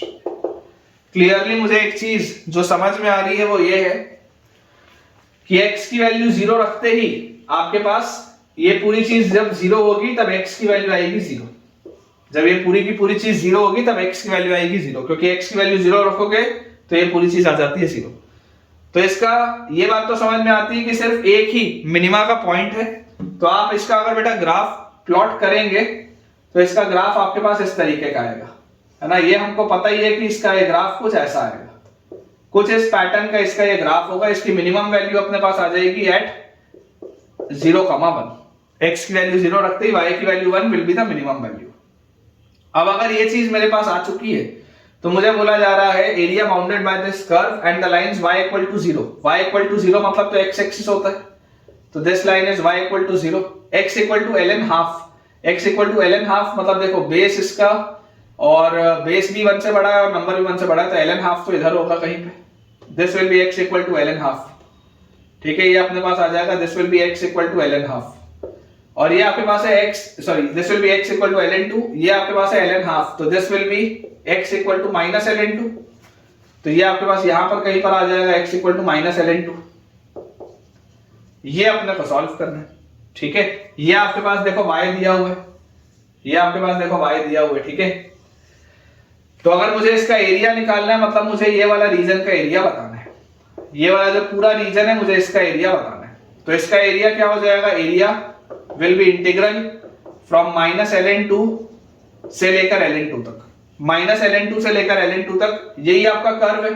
तो the curve is e raise to the power x plus e raise to the power minus x by 2 dx, ठीक है। ये अपने को सॉल्व करना है। ये अपन ने एक वर्टिकल स्ट्रिप मान ली और अपन ने x का वेरिएशन देख लिया फ्रॉम माइनस ln2 से लेकर प्लस ln2 तक, ये आपका है कर्व। तो मुझे एक चीज समझ में आती है कि क्योंकि ये एक इवन फंक्शन है, इवन फंक्शन है तो अपन अपनी प्रॉपर्टी लगा सकते हैं। तो इसको हम लिख सकते हैं area will be twice of integral 0 से लेकर ln2 तक e की पावर x प्लस e की power minus x by 2 dx, ऐसा आप लगा सकते हैं प्रॉपर्टी से, 2 से 2 कट जाएगा। e की पावर x का इंटीग्रल e की पावर x होता है e की पावर माइनस x का e की power minus x with the minus sign, limits from 0 से लेकर ln2 तक। तो जैसे ही हम इसे बच्चों ये लिमिट्स को पुट करेंगे तो this will be e raise to the power ln2 minus e raise to the power minus ln2 और माइनस जैसे ही हम 0 रखेंगे तो e की पावर 0 इज 1 माइनस e की पावर 0 इज 1, तो यार ये तो खत्म हो गया। और यहां से अगर हम देखें तो ये है 2 और ये ऊपर आ जाएगा तो दिस इज -½ तो यार ये तो अपने पास एरिया इसका आ जा रहा है 3/2। इसका एरिया बच्चों सॉल्व होने पे आ जा रहा है 3/2 विच इज एक्यूरेट, बिल्कुल सही है। ठीक है, उम्मीद है आपको ये अच्छे से समझ में आया होगा। और बेटा अगर कोई भी आपको डाउट रह रहा हो तो आप बिल्कुल कमेंट सेक्शन में पूछ सकते हैं। नेक्स्ट अपने पास बच्चों जो क्वेश्चन लिखा है उसमें दिया है find the area bounded find the area bounded by the curve y equal to 2x minus x square and the straight line y equal to 2x minus x square and the straight line y equal to -x। ये अपने पास बच्चों simple सा, बहुत ही simple सा question है। Area bounded by the curve this and the straight line y equal to -x। अब देखिए सबसे पहले बच्चों अपने को इसका ग्राफ बनाने की जरूरत है। तो इसका ग्राफ कैसा होगा, y equal to 2x minus x square है, आपको दिखाई देता है। अगर आप इसमें से x कॉमन लोगे तो अंदर बचेगा 2 -x। माउथ ओपनिंग डाउनवर्ड्स आपके पास ये पैराबोला है, इसका एक फैक्टर आएगा 0 पे, एक फैक्टर इसका आएगा 2 पे। तो ये कुछ इस पैटर्न का आपके पास ग्राफ बनेगा। अंदाजे से बच्चों कुछ इस पैटर्न का आपके पास ये ग्राफ बनना चाहिए। ठीक है, और ये आपके पास देखो y इक्वल टू -x वाली लाइन है, तो y इक्वल टू -x वाली लाइन कुछ ऐसी होगी। ये इसको कहीं पे कट करेगा तो हमको बेसिकली ये वाला एरिया बताना है। ये जो पूरा एरिया है this area we need to calculate. ठीक है, कि अपने को बेटा ये वाला देखो एरिया बताना है। पैराबोला अपने पास दिया हुआ है, एक स्ट्रेट लाइन अपने पास दिया हुआ है। अब अगर हम ध्यान से इसको ऑब्जर्व करें तो हमें देखो क्या चीज समझ में आती है कि ये पॉइंट तो 2 का है, ये पॉइंट 0 का है। इन दोनों को अगर मुझे सॉल्व करना है तो 2x minus x स्क्वायर को अगर मैं -x के साथ सॉल्व करूं तो यहां से x स्क्वायर की वैल्यू मेरे पास आ जाएगी 3x और x की वैल्यू आ जाएगी 0 और 3। तो एक तो देखो पॉइंट ऑफ इंटरसेक्शन 0 है, एक पॉइंट ऑफ इंटरसेक्शन आपके पास आ गया 3। तो बहुत सिंपल हो गया यार क्वेश्चन। एरिया क्या होगा, इंटीग्रल। अगर मैं एक वर्टिकल स्ट्रिप ले लूं और वर्टिकल स्ट्रिप लेके बेटा मैं आपको बोलूं कि चलो x का वेरिएशन देखते हैं, तो x का वेरिएशन कहां से कहां है, 0 से लेकर 3 तक। अपर कर्व क्या है, पूरे ही हिस्से में अपर कर्व ये वाला आपके पास है, तो इसका y क्या है 2x minus x स्क्वायर और माइनस लोअर कर्व मेरे पास क्या है, लोअर कर्व इसका y है -x। ये अपने पास बच्चों दिया हुआ है। ठीक है, तो यहां से आप जब इसको देखेंगे तो area will be integral 0 to 3 minus of minus plus हो जाएगा, तो this will B 3x minus x square dx। तो यहां से अपने पास देखिए क्या आ जाता है, यहां से अपने पास आ जाता है 3x का आ जाएगा 3x स्क्वायर बाय 2 और -x स्क्वायर का आ जाता है x क्यूब बाय 3। लिमिट आएगा 0 से लेकर 3 तक। ये इसका एरिया है, तो एरिया अपने पास आ जाएगा 3 into 3 स्क्वायर मतलब 9/2 -3 क्यूब बाय 3 इज 9 और फिर 0 रखने पर तो खत्म हो जाएगा। तो यार ये 9 कॉमन, तो ये लिखा हुआ है 3/2 -1 मतलब यार इसका आंसर तो 9/2। अगेन वेरी इजी क्वेश्चन, 9/2 इसका आंसर आएगा व्हिच इज एक्यूरेट। बिल्कुल सही अपन ने बच्चों इसको सॉल्व किए, 9/2 इज द राइट आंसर। चलिए बोर्ड क्लियर करके जल्दी से अगला क्वेश्चन देखते हैं।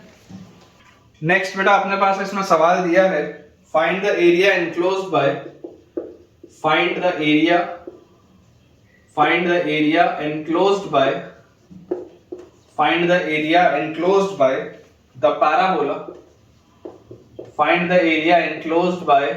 the parabola y equal to 1 plus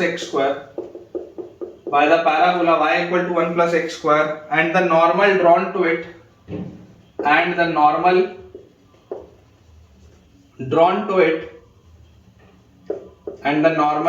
to it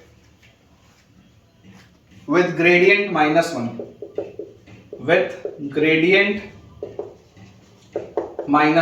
ये अपने पास बच्चों सवाल है।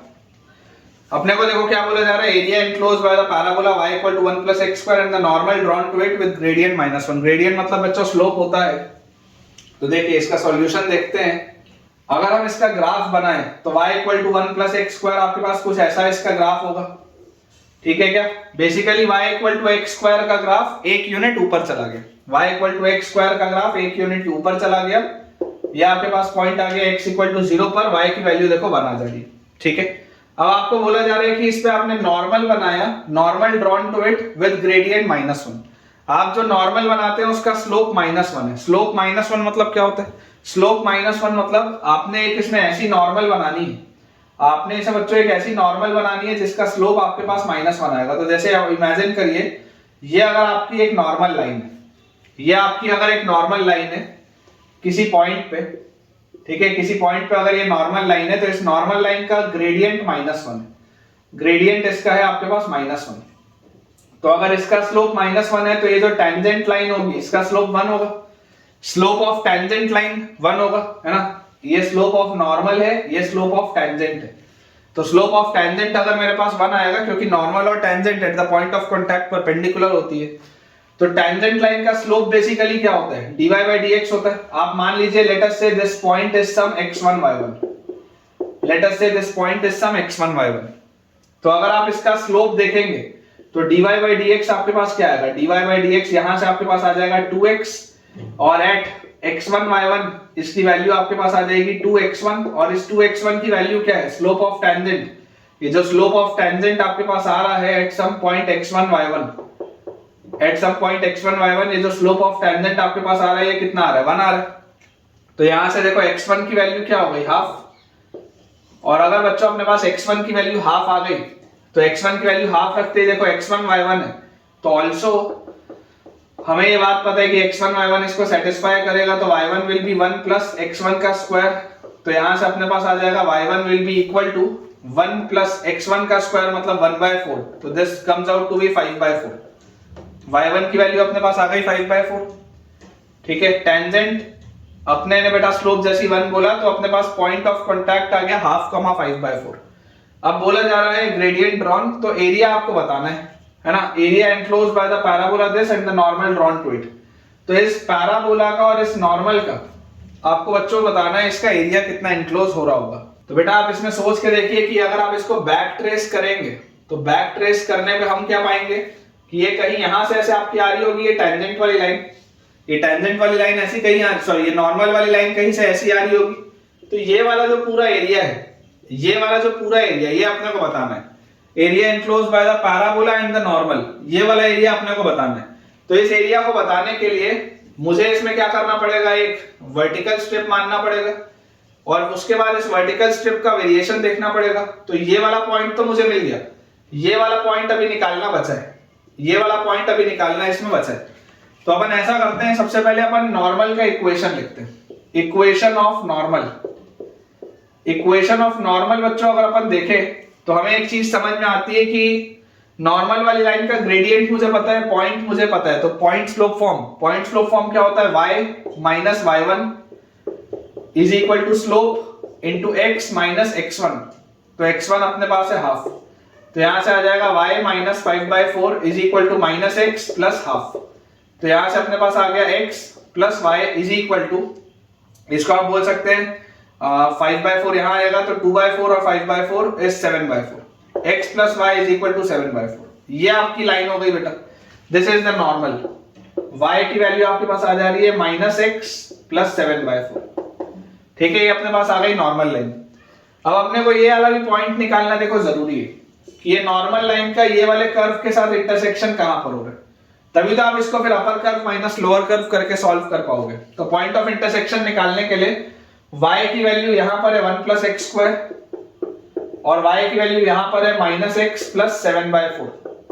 जैसे आप इसको सॉल्व करोगे आपके पास आएगा x square plus x is equal to 1 इधर आ जाएगा तो दिस विल बी 3/4, या हम यहां से बोल सकते हैं 4x square plus 4x minus 3 is equal to 0, ठीक है।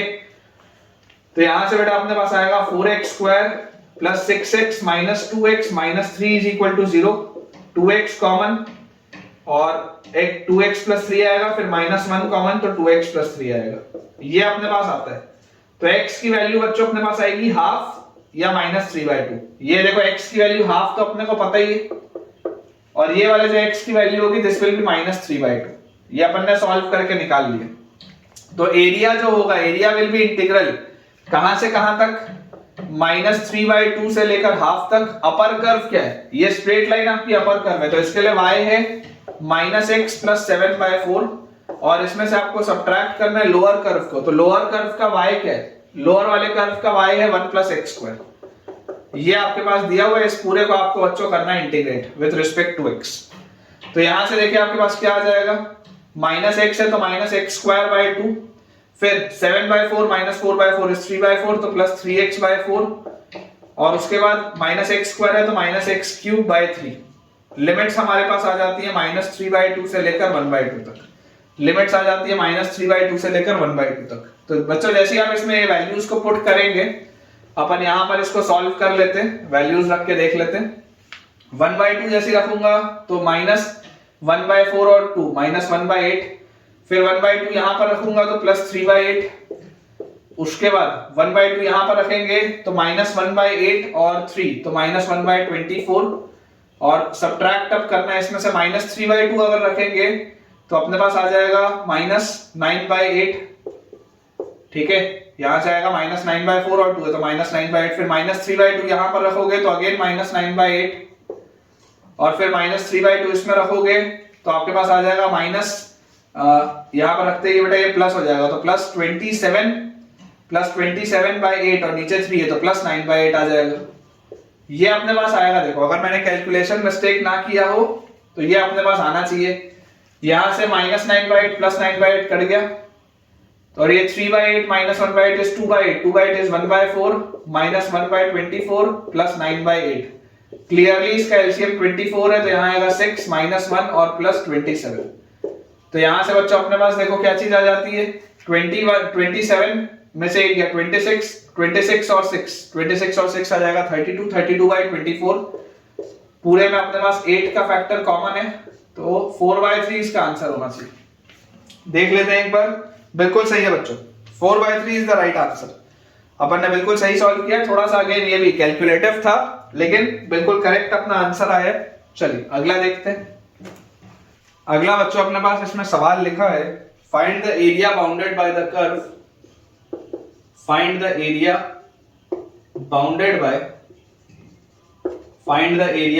bounded by the curve, area bounded by the curve y equal to x into e raised to the power -x, y equal to x into e के power -x, उसके बाद है xy equal to 0 and x equal to c, and x equal to c, where c is the x coordinate,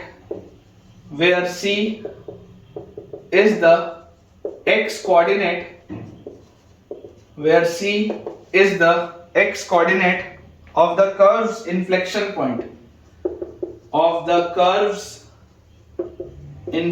point, c is the x coordinate of the curve's inflection point. ये अपने पास बच्चों सवाल है। ठीक है, सबसे इंपॉर्टेंट चीज है, सबसे पहले आपको इसका ग्राफ पता होना चाहिए, ग्राफ बनाना आना चाहिए।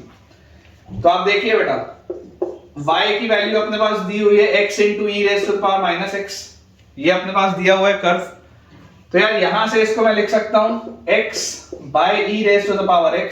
अगर हम y' निकालेंगे तो इसको डिफरेंशिएट करने पे अपने पास आएगा नीचे e की पावर x का स्क्वायर, e की पावर x, x का डिफरेंशिएशन 1 माइनस x, e की पावर x का e की पावर x, e की पावर x, e की पावर x, और ये कट गया तो y' की अपने पास वैल्यू आ गई 1 - x by e raised to the power x। y' की वैल्यू क्या आ गई 1 - x by e raised to the power x।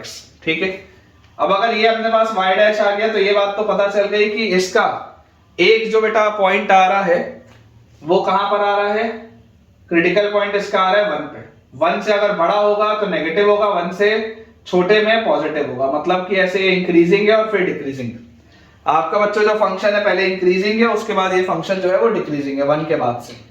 और अगर मुझे इसका इन्फ्लेक्शन पॉइंट चाहिए हो तो इन्फ्लेक्शन पॉइंट के लिए y" अगर अपन निकालेंगे तो नीचे अपने पास आ जाएगा e की पावर x का स्क्वायर, e की पावर x, इसका डिफरेंशिएशन अगर आप करोगे तो -1 - x, e की पावर x का e की पावर x, अगेन e की पावर x का फैक्टर कैंसिल आउट होगा तो ये आपके पास लिखा हुआ है -1 तो -2 और माइनस ऑफ माइनस तो +x by e की पावर x। तो क्लियरली आपके पास आ रहा है x = 2, this is your inflection point. x equal to 2 is your inflection point, इसमें भी कोई डाउट नहीं होना चाहिए। अब अगर हम इसका ग्राफ बनाएं तो हमें देखो एक चीज इसमें बच्चों समझ में आती है कि इस पूरे कर्व की वैल्यू जीरो कहां पर हो रही है, इसकी वैल्यू जीरो हो रही है जीरो पे। 1 के पहले तक ये फंक्शन इंक्रीजिंग है, तो मतलब ये ऐसे नीचे से कहीं से ऐसे इंक्रीज होता होता आ रहा है, ठीक है। ये इस तरीके से बच्चों कहीं से ऐसे इंक्रीज होता होता ऐसा आ रहा है, और उसके बाद ये इंक्रीज होता रहेगा 1 तक, और 1 पर इसकी वैल्यू सबसे बड़ी होगी। 1 पर इसकी वैल्यू क्या आएगी, देखो इसकी 1 पर इसकी वैल्यू आएगी 1/e। ये इंक्रीज होता होता यहां तक आया, 1 पर इसकी वैल्यू आ गई 1/e। This is at x equal to 1। और उसके बाद फिर ये डिक्रीज होना स्टार्ट होगा, और जब ये डिक्रीज होना स्टार्ट होगा तो डिक्रीज होके इसकी वैल्यू कहां तक डिक्रीज होगी वो भी अपने को एक बार बात समझनी है। तो डिक्रीज होने पर बेटा इसकी वैल्यू आप समझिए, जैसे आप इसको इंफिनिटी की तरफ लेके जाओगे तो इंफिनिटी की तरफ लेके जाने में this will be infinity by infinity. Infinity by infinity मतलब लिमिट्स का कांसेप्ट, लेकिन जैसे इसमें मैं लॉपिटल लगाऊंगा तो मुझे दिखाई देता है कि इंफिनिटी रखने पर ये जीरो की तरफ जाएगा लॉपिटल लगाते ही।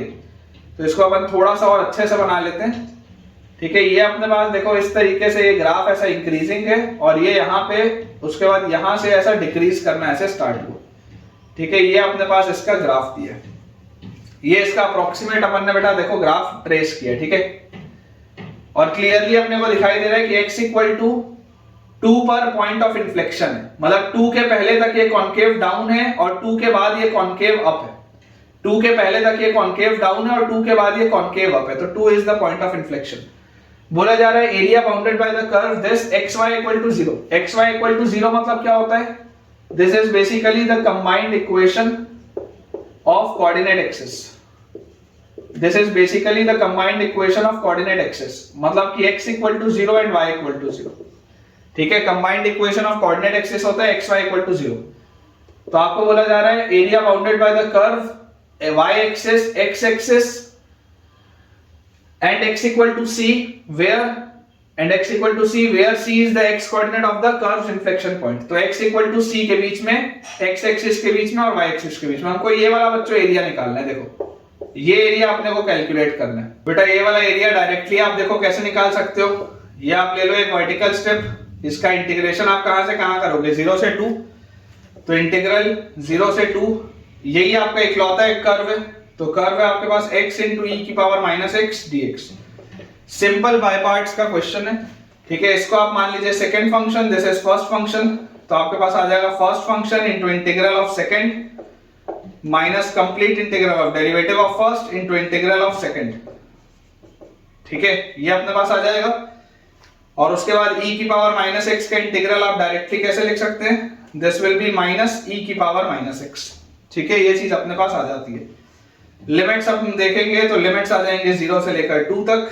2 हम जैसे रखेंगे तो -2 by e square -1 by e square, और जैसे आप 0 रखोगे तो -0 रखते ही ये खत्म, और माइनस यहां 0 रखते ही 1। तो अपने पास बच्चों जो इसका आंसर आ रहा है, final answer will be 1 -3 by e square, ठीक है। क्या चेक कर लो, final answer is 1 -3 by e square, बिल्कुल सही है। अब इस पे बहुत वैरायटी के देखो क्वेश्चन बन सकते हैं। एक बार अगर अपन ने ये कैलकुलेट कर लिया तो इसका वेरिएशन फिर कुछ भी हो सकता है। आपसे ये बोल सकते हैं कि इसका फाइनल एरिया आपके पास मान लो आता है a minus b by e square के, तो बताओ a प्लस बी कितना होगा, तो a प्लस बी 4 आ जाएगा, ठीक है ना। कैसा भी आपके पास सवाल आ सकता है। तो अगेन मेरे हिसाब से अच्छा सवाल था। ग्राफ प्लॉटिंग देखो कितनी इंपॉर्टेंट है, यहां से आपको समझ में आती है, ठीक है। नोट कर लीजिए बेटा। नेक्स्ट बेटा अपने पास इसमें लिखा हुआ है क्वेश्चन, अगला सवाल मैं आपके लिए लिख देता हूं। The line y equal to mx, the line y equal to mx bisects the area, the line y equal to mx bisects the area enclosed by the curve, the line y equal to mx bisects the area enclosed by the curve y equal to 1 plus 4x minus x square, y equal to 1 plus 4x minus x square, and the lines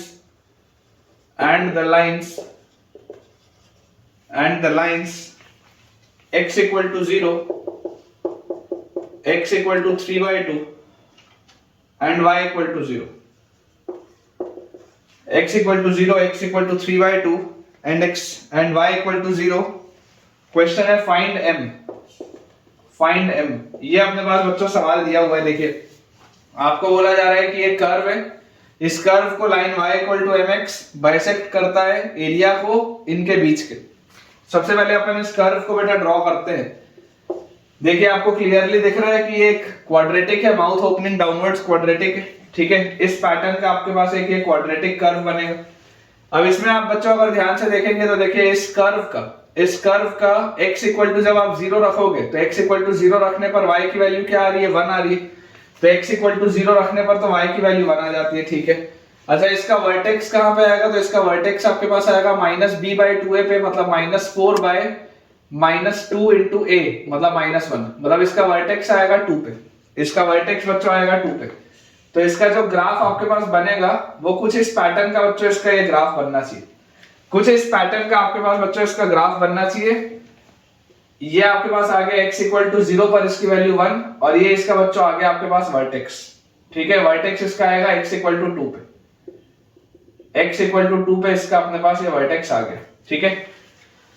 अब यहां से हमको देखो जो चीज समझनी है, आपको बोला जा रहा है कि यहां पे आपने एक लाइन बनाई y इक्वल टू mx, ये कोई एक लाइन है y इक्वल टू mx। बोला जा रहा है कि ये लाइन बाइसेक्ट करती है कौन से एरिया को, enclose between the curve and the lines x equal to 0, this is your line x equal to 0, x equal to 3/2। तो x इक्वल टू 3/2 वाली लाइन यहां पर कहीं पे होगी, यहां पर कहीं पे आपके पास आएगी 3/2 वाली लाइन। तो x equal to 0, x equal to 3/2 and y equal to 0 and y equal to 0, ठीक है। ये आपके पास बच्चों x इक्वल टू 0 वाली लाइन है, ये y इक्वल टू 0 वाली लाइन है। तो ये जो कर्व है ये किसको बाइसेक्ट कर रहा है, एरिया एनक्लोज बिटवीन ये वाली लाइन और x इक्वल टू 3/2, ठीक है। देखो इसको अपन और बेटर बनाते हैं बेटा, इसको अपन यहां से इसको मिटा लो, आप इसको आप ऐसा बनाओ ताकि आपको और अच्छे से इसकी पिक्चर अच्छे से क्लियर रहे। ये इस पैटर्न में आप इसको बनाओ, ठीक है। ये आपकी लाइन है y इक्वल टू mx। आपको बोला जा रहा है कि ये वाला जो पूरा एरिया है ना, ये वाला जो पूरा एरिया, ये वाले पूरे एरिया को ये वाली लाइन बाइसेक्ट कर रही है। ये वाली जो बच्चों लाइन है इस पूरे एरिया को बाइसेक्ट कर रही है, ये वाली लाइन इस पूरे एरिया को बाइसेक्ट कर रही है between the curve x equal to 0, y equal to 0 and x equal to 3/2, इसको ये बाइसेक्ट कर रही है। मतलब अगर ये एरिया a1 है और अगर ये वाला एरिया a2 है तो बेसिकली अपने पास बच्चों यहाँ पर दिया हुआ है कि a1 और a2 सेम है, ठीक है। अपने को बेसिकली दिया हुआ a1 और a2 सेम है। तो सबसे पहले हम अगर एरिया a1 निकाले तो a1 एरिया हमारे पास कितना आएगा, इंटीग्रल कहां से कहां तक अपने को इसको इंटीग्रेट करना है, 0 से लेकर 3/2 तक। अपर कर्व क्या है, अपर कर्व के लिए y की वैल्यू आपके पास 1 plus 4x minus x square, minus ये लोअर कर्व क्या है, इसमें y की वैल्यू mx, ठीक है। ये अपने पास दिया हुआ है upper curve minus lower curve. और उसके बाद अगर हम बात करें a2 की, तो a2 तो यार अपने simply half base into height हम करके निकाल सकते हैं। तो यार आप इस बात को समझो कि देखो ये वाला जो पॉइंट है ये इसका बेस का लेंथ कितना है, 3/2 है, और अगर आप इसकी हाइट चेक करोगे तो ये y इक्वल टू mx है। अगर आप x की जगह 3/2 रखते हो तो x की जगह 3/2 रखते ही y की वैल्यू यहाँ पे आ जाएगी 3m/2। यहाँ के लिए जो y की वैल्यू आएगी, ये y की वैल्यू अपने पास आ जाएगी, x की वैल्यू 3/2 रखते ही 3m/2, ठीक है। तो इसकी वैल्यू देखो किसके बराबर होनी चाहिए, a2 के, और a2 देखो किसके बराबर है, a2 है half into base, base is 3/2 into height. तो हाइट अपने पास यहाँ पे आ जाएगा, x की वैल्यू 3/2 रखते ही y विल बी 3m/2। अब इसको बेटा अपने को बस इंटीग्रेट करना है। तो देखो 1 का इंटीग्रेशन x का x स्क्वायर बाय 2, तो यहाँ पे अपने पास आ जाएगा 2x स्क्वायर, और फिर माइनस x स्क्वायर का x क्यूब बाय 3, और यहाँ पर माइनस mx का माइनस mx स्क्वायर बाय 2, और लिमिट्स अपने पास आ जाएंगी 0 से लेकर 3/2 तक। और इसकी वैल्यू बराबर है किसके, 9m/8 के। इसकी वैल्यू बराबर है 9m/8 के। जैसे आप 3/2 यहाँ पर रखोगे तो 3/2 प्लस 2 इंटू 3/2 का स्क्वायर मतलब 9/4 माइनस 3 क्यूब इज 27, तो 27 में से एक 3 जाएगा तो 9, और बाय 2 क्यूब इज 8, और माइनस 9/8m, माइनस 9/8m, ठीक है। 4 यहाँ पे आएगा और फिर एक 2 और है, तो ये आ गया। This is equal to 9m/8। तो यहां से अपने पास ये जैसी कैंसिल आउट होगा तो 9/2 और 3/2, 9/2 और 3/2 अपने पास आ जाएगा 12/2 which is 6 और minus 9/8 is equal to 9m/8 और 9m/8 will be 9m/4। तो यहां से बच्चों अपने पास देखो क्या आ जाता है 8 into 6 48, 48 में से 9 सब्ट्रैक्ट अगर हम करेंगे तो 39/8 आएगा यहाँ। ठीक है, दिस विल बी 39/8। 4 का फैक्टर यहाँ पे ये 2 आ गया और 9 में यहाँ 3 है और 3 13 है। ठीक है, तो यहां से अपने पास देखो क्या आ जाता है बच्चों, m की वैल्यू आ जाएगी 13/6। m की वैल्यू जो अपने पास आ जाएगी दैट विल बी 13/6। बिल्कुल करेक्ट है बच्चों, बिल्कुल सही है। तो सारे ही सवाल आप देख रहे हैं कि बहुत आसान आसान से सवाल है, सिर्फ कंप्यूट अपने को ध्यान से करना है। बेसिकली आप फिगर बना के सिर्फ कंप्यूट करिए, बहुत इजीली आपसे सारे सवाल सॉल्व हो जाएंगे। अगला बच्चों अपने पास इसमें क्वेश्चन लिखा हुआ है, if the line x minus 1 equal to 0 divide the area bounded by the curves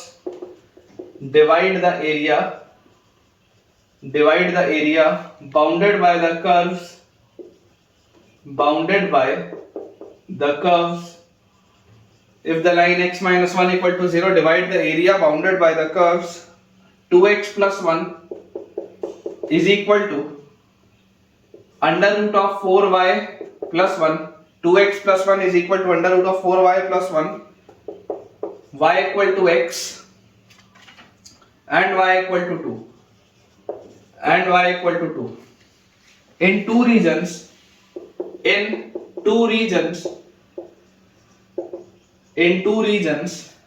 of area A1 and A2, in two regions of area A1 and A2, in two regions of area A1 and A2, जहां पर अपने को बच्चों दिया हुआ है कि A1 is less than A2, A1 जो है वो A2 से छोटा है, A1 is less than A2, then find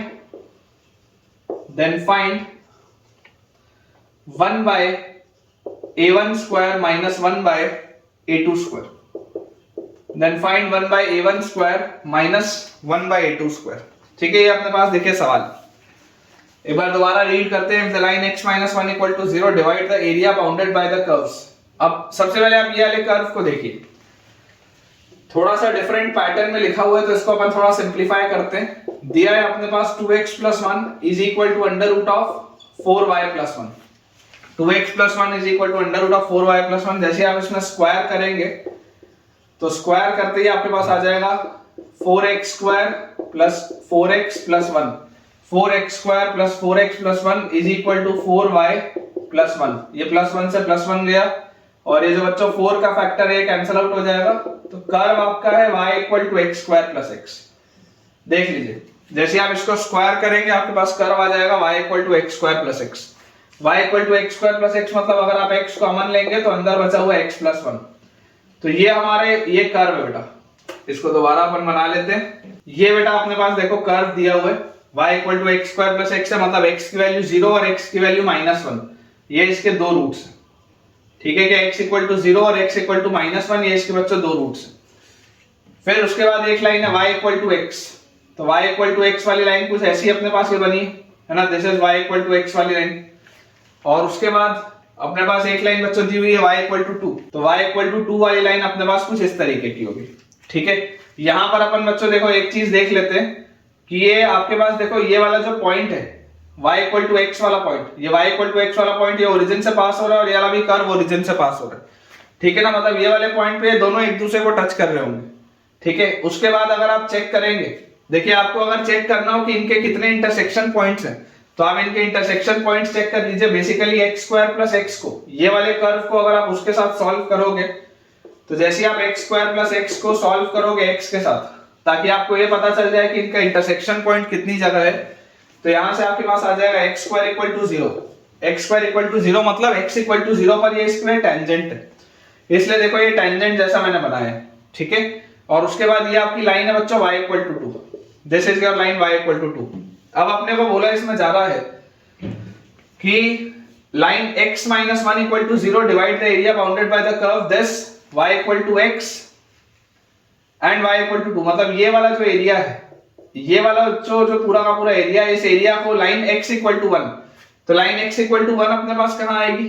तो आप इस बात को समझिए, ये आपके पास है क्या, y इक्वल टू 2 वाली लाइन, ठीक है। y इक्वल टू 2 वाली लाइन को अगर आप इसके साथ सॉल्व करोगे, देखो ये वाला आपका जो कर्व है बच्चों x स्क्वायर प्लस x वाला, जैसे ही आप x स्क्वायर प्लस x वाले को सॉल्व करोगे 2 के साथ, ये y इक्वल टू 2 वाली लाइन के साथ, तो यहां से आपके पास आ जाएगा x square plus x minus 2 equal to 0, तो x square plus 2x minus 2 is equal to 0, तो x प्लस 2 और minus 1 x plus 2 is equal to 0। तो यहां से अपने पास x की वैल्यू आ जाएगी 1 और माइनस 2। अब अगर x की वैल्यू 1 और माइनस 2 आ गई, मतलब ये x इक्वल टू 1 वाली लाइन यहीं से पास होगी, इसी पॉइंट से पास होगी, this is the line x equal to 1। और यहाँ पर पीछे इसको कहीं पर x इक्वल टू माइनस 2 पर भी ये टच करेगी, इंटरसेक्ट करेगी, लेकिन उससे अपने को मतलब नहीं है। मेरा इंटरेस्ट ये वाले हिस्से में, देखो ये वाला जो हिस्सा दिख रहा है ना, मैं आपको यहाँ पर इसको थोड़ा बड़े वर्जन में दिखा देता हूँ ताकि आपको क्लैरिटी रहे। ये आपके पास इस कर्व का हिस्सा है, ये आपका स्ट्रेट लाइन का हिस्सा है, ये आपकी एक लाइन है y इक्वल टू 2 और ये आपके पास एक स्ट्रेट लाइन है x इक्वल टू 1। ये इस तरीके का कुछ फिगर है और ये वाले एरिया की बात हो रही है। ये जो पूरा एरिया है, ये जो पूरा एरिया, इसकी बच्चों ये बात हो रही है। थोड़ा सा मैंने एक्सपेंडेड वर्जन, इसका जूम्ड वर्जन मैंने बनाया है। इसमें देखिए लिखा हुआ है हमारे पास दो रीजन में इसको डिवाइड करता है, A1 और A2 में, ठीक है। A1 और A2 दो रीजन में इसको डिवाइड करता है। तो अपन सबसे पहले एरिया निकालते हैं। अगर मैं एरिया A1 निकालूं, अगर बेटा मैं एरिया A1 निकालूं, तो एरिया A1 अपने पास देखो क्या आ जाएगा, एरिया A1 अपने पास यहां से आ जाता है। ध्यान से आप देखिए, अपर कर्व क्या है, अपर कर्व ये वाला है, अपर कर्व मेरे पास है x स्क्वायर प्लस x, ठीक है। और लोअर कर्व क्या है, तो लोअर कर्व ये वाली लाइन है y इक्वल टू x वाली, तो माइनस x। और इसको आपने इंटीग्रेट करना है कहां से कहां तक, 0 से लेकर 1 तक, इसको अपने को इंटीग्रेट करना है। तो यहां से माइनस x प्लस x कटेगा, x स्क्वायर का आ जाएगा x cube by 3 from 0 to 1, तो इसकी वैल्यू आ जाएगी अपने पास 1/3, ठीक है। A1 अपने पास देखो निकल के आ गया 1/3, इसमें तो कोई दिक्कत नहीं होनी चाहिए। अब इसके बाद अगर हम बात करें A2 की, तो A2 हमारे पास क्या होगा, जो हमारा A2 वाला एरिया होगा, A2 वाला एरिया अपने पास आएगा, अगेन आप देखिए ये अपर कर्व है और ये आपका लोअर कर्व है। Upper curve is y equal to 2 वाली line, upper curve is y equal to 2 वाली लाइन, और माइनस लोअर कर्व, तो लोअर कर्व अपने पास देखो क्या है, लोअर कर्व है ये y इक्वल टू x वाली लाइन, तो माइनस x। और इसको भी आपको इंटीग्रेट करना है कहां से कहां तक, तो इसका भी बच्चों जो इंटीग्रेशन होगा वो इस पॉइंट से लेकर इस पॉइंट तक होगा। बेसिकली देखो ये वाली आपकी जो लाइन है, ये वाली लाइन है y इक्वल टू x, और ये वाली आपकी जो लाइन है this is y equal to 2, तो ये वाला जो पॉइंट आएगा दिस विल बी 2,2, ये आपके पास आ जाएगा 2,2, तो ये आपके पास आएगा x इक्वल टू 2। तो आपको इसको इंटीग्रेट करना है फ्रॉम 1 टू 2, तो यहाँ पे इसका इंटीग्रल आपके पास आ जाएगा 2x minus x square from 1 to 2। तो यहाँ से बेटा देखो अपने पास आ जाएगा, इसको ठीक कर लेंगे, x स्क्वायर बाय 2 होगा। जैसे आप 2 रखोगे तो यहाँ पे 2 इंटू 2 4, और माइनस 2 स्क्वायर 4 बाय 2 इज 2, और माइनस 1 जैसी रखेंगे तो 2 और माइनस हाफ, ये अपने पास आ गया। यार यहाँ से देखो ये 4 और ये माइनस 4, ये तो कैंसिल आउट हो जाएगा, और प्लस हाफ, हाफ इसका आंसर आ रहा है देखो A2 का, A2 की वैल्यू हाफ आ रही है। अब हमसे पूछा जा रहा है 1/a1 square minus 1/a2 square, तो जरा सोच के देखो 1/a1 की वैल्यू 3 आएगी तो 1/a1 square will be 9, 1/a2 की वैल्यू 2 आएगी तो 2 का स्क्वायर इज 4, तो यार इसका आंसर तो 5 आ रहा है।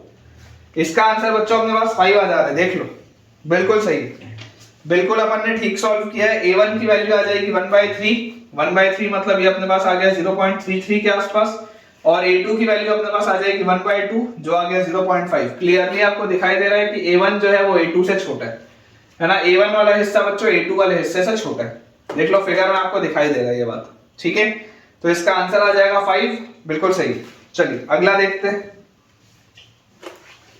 अगला बच्चों अपने पास इसमें क्वेश्चन लिखा है, the area bounded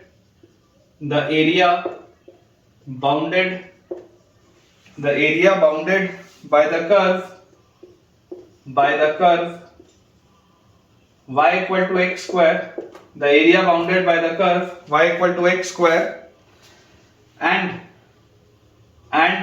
y equal to 2 upon 1 plus x square. The area bounded by the curve y equal to x square and y equal to 2 upon 1 plus x square is lambda square units. Find find greatest integer of lambda, जहां पर ये वाली जो चीज है this denotes greatest integer function. ठीक है, ये अपने पास बेटा सवाल इसमें दिया हुआ है। देखिए बोला जा रहा है the area bounded by the curve y equal to x square and y equal to 2 upon 1 plus x square. जो चीज अपने को इसमें समझनी है, सबसे इंपॉर्टेंट देखो चीज क्या है, सबसे इंपॉर्टेंट इसमें बच्चों चीज अपने पास है y equal to x square का तो कर्व हम सबको आता है, इसमें तो कोई डाउट ही नहीं है। y equal to x square के curve, y equal to x square का कर्व कैसा होगा, यहां से ऐसा और ये पीछे से इस तरीके का, this is the curve of y equal to x square. ठीक है, अब अगर ये y equal to x square का हमारे पास कर्व बन गया, इस कर्व के बाद y equal to 2 by 1 plus x square, देखो ये भी x स्क्वायर है, इवन फंक्शन है, y एक्सिस के अबाउट सिमेट्रिक है, ये वाला भी फंक्शन y एक्सिस के अबाउट सिमेट्रिक होगा। लेकिन इसमें एक खास बात है, देखो जब आप x की वैल्यू 0 रखोगे, x की वैल्यू 0 रखने पर y की वैल्यू आपको क्या मिल रही है, 2 मिल रही है, यहां पर आपको मिल रहा है। और जैसे जैसे आप x को इंक्रीज करते जाओगे वैसे वैसे बच्चों y जो है वो डिक्रीज होता जाएगा। x को आप पॉजिटिव नेगेटिव कुछ भी रख सकते हैं, लेकिन y हमेशा पॉजिटिव ही होगा, और जब x इंफिनिटी की तरफ जाएगा तब y 0 की तरफ जाएगा। देखो मैंने सारी चीजें बोल दी, y हमेशा पॉजिटिव होगा, मतलब ग्राफ आपका इसके ऊपर बनना चाहिए। x को आप पॉजिटिव नेगेटिव कुछ भी रख सकते हो, और जब आप x इंक्रीज करोगे y डिक्रीज होगा, जब x को इनफाइनाइट की तरफ लेके जाओगे y 0 की तरफ जाएगा। तो यहां पर आपके पास देखो क्या इस तरीके का बच्चों इसका ग्राफ बनना चाहिए, कुछ इस पैटर्न का इसका ग्राफ आपके पास बनेगा, कुछ इस पैटर्न का। आप चाहे तो आराम से ही बना के इसको देख सकते हैं, अदरवाइज मैं रफ हैंड से बनाऊंगा। रफ आइडिया के लिए ग्राफ बनाना जरूरी है, तो उसके हिसाब से तो ये इसका ग्राफ बनता है। ठीक है, अब अगर ये हमारे पास इसका ग्राफ बन गया तो हमसे ये वाले एरिया की बात हो रही है, ये जो बच्चों एरिया बन रहा है इस एरिया की हमसे बात हो रही है। तो इस एरिया को निकालने के लिए तो बहुत आसानी से आप एक वर्टिकल स्ट्रिप मान के स्टार्ट कर सकते हैं। उसके लिए बस इंपॉर्टेंट चीज ये है कि मुझे ये वाले पॉइंट्स निकालने पड़ेंगे कि कहां से कहां मुझे इसको इंटीग्रेट करना है, upper curve minus lower curve करके। तो आप इन दोनों को अगर सॉल्व करोगे तो x स्क्वायर की वैल्यू अगर 2 बाय 1 प्लस x स्क्वायर के बराबर है, तो यहां से हमारे पास देखो क्या आ जाएगा, इसको जैसे हम क्रॉस मल्टीप्लाई करेंगे तो x स्क्वायर प्लस x की power 4 is equal to 2, x square plus x की पावर 4 इज इक्वल टू 2, या इसको आप लिख सकते हो x की power 4 plus 2x square minus x square minus 2 is equal to 0, लिख सकते हैं ऐसा, है ना। ये वाले x स्क्वायर को आप लिख लो 2x square minus x square, इस 2 को उधर ले जाओ। तो यहां से अगर मैं x स्क्वायर कॉमन लूंगा तो ब्रैकेट के अंदर आएगा मेरे पास x स्क्वायर प्लस 2, फिर माइनस 1 कॉमन लूंगा, ब्रैकेट के अंदर मेरे पास आएगा x square plus 2 is equal to 0। तो x की वैल्यू आ जाएगी 1 और माइनस 1, ये तो कभी भी 0 हो नहीं सकता। ठीक है, तो यहां से देखो जैसे 1 और माइनस 1 आएगा तो this is minus 1, this is 1, तो एरिया मेरे पास क्या आ जाएगा, area will be integral from minus 1 to 1। Minus 1 to 1 में अपर कर्व क्या है, अपर कर्व ये वाला है, तो इसका y मतलब 2 by 1 plus x square minus नीचे वाले का y, नीचे वाले का y क्या है, x स्क्वायर dx। बहुत सिंपल सी बात है। ठीक है, सिर्फ अपने को इसको सॉल्व करना है, और अगर बेटा अपने को सिर्फ इसको सॉल्व करना है तो मैं बोलता हूं कि ये पूरा का पूरा देखो इवन फंक्शन, x को माइनस x से रिप्लेस करने में कोई फर्क नहीं पड़ रहा, तो इसको आप लिख लो twice of integral 0 to 1 2 by 1 plus x square minus x square. तो यहां से अपने पास क्या आ जाएगा, इसको जैसे आप इंटीग्रेट करेंगे तो यहां से बच्चों अपने पास एरिया आ जाता है इसका ट्वाइस ऑफ 2 और 1 बाय 1 प्लस x स्क्वायर को tan इनवर्स x और माइनस x स्क्वायर का x क्यूब बाय 3, और लिमिट अपने पास आ गया फ्रॉम 0 टू 1, तो this will be 2 times of, जैसे आप 1 रखोगे तो tan inverse 1 is pi by 4, तो 2 pi by 4 minus 1 by 3 minus, जैसे आप इसमें 0 रखोगे, 0 रखते ही ये खत्म और 0 रखते ही ये भी खत्म, तो ये लिखने की जरूरत नहीं। तो यहां से आपके पास ये आ गया, तो 2 का मल्टीप्लिकेशन करेंगे तो पाई माइनस 2 बाय 3, ये इसका आंसर आ रहा है यार, देख लो पाई माइनस 2 बाय 3 इसका आंसर आ रहा है। और अगर पाई माइनस 2 बाय 3 इसका एरिया आ गया जो कि बिल्कुल सही है, तो लैम्डा अपने पास निकल गया। अब लैम्डा अगर निकल गया तो ग्रेटेस्ट इंटीजर ऑफ पाई क्या है, पाई इज अप्रोक्सीमेटली 3.14, इसमें से आप सब्ट्रैक्ट करें 2 बाय 3 विच इज अप्रोक्सीमेटली 0.66, तो 100% ये बात 2 पॉइंट समथिंग होगी, तो इसका greatest integer will be 2। Answer अपने पास आ जाएगा बच्चों इसका 2, बिल्कुल सही, बिल्कुल करेक्ट है। ठीक है, इंटीजर टाइप बनाने के लिए तो देखो कैसा भी सवाल हो सकता है, ये इंपॉर्टेंट है। आपके पास जो एरिया अंडर द कर्व का कंसेप्ट है वो केवल यहीं तक है, तो उससे अपने पास एरिया कितना आ जाएगा, pi minus 2 by 3 which is बिल्कुल एक्यूरेट। चलिए अपने पास देख लेते हैं और कितने सवाल बचे। एक आखिरी बेटा बस क्वेश्चन बचा है, फिर आज का लेक्चर एंड करेंगे। तो आज का बच्चों लास्ट अपने पास सवाल दिया है, let R be the region, let R be the region, let R be the region satisfying, let R be the region satisfying y is less than x square plus 1, satisfying y is less than x square plus 1, y is greater than x minus 1, y is greater than x minus 1, x is less than 1 and x is greater than 0। ये बच्चों अपन ने देखो एक defining कर दिया, x is greater than 0। Find the area of R, find the area of R। एकदम simple सा सवाल है। देखिए इसको अपन थोड़ा सा बना के पहले देखते हैं कि इसका ग्राफ होगा कैसा।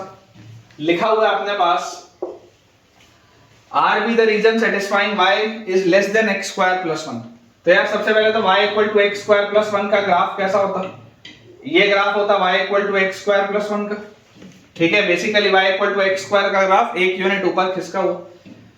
y equal to x minus 1 वाली अगर लाइन होती तो y equal to x minus 1 वाली लाइन ऐसी होती कुछ, ठीक है ना, स्लोप पॉजिटिव है और इंटरसेप्ट नेगेटिव है, तो y equal to x minus 1 वाली लाइन ऐसी होती।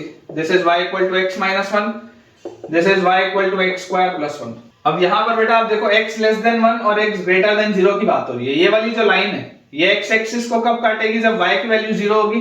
तो ये आपके पास आ गया x equal to 1, this is 1, 0। तो x इक्वल टू 1 वाली लाइन कैसी होगी? x इक्वल टू 1 वाली लाइन कुछ ऐसी होगी अपने पास, ठीक है। This is the line x equal to 1 और x ग्रेटर देन 0 है, मतलब कि x इससे बड़ा है, तो ये वाला हिस्सा।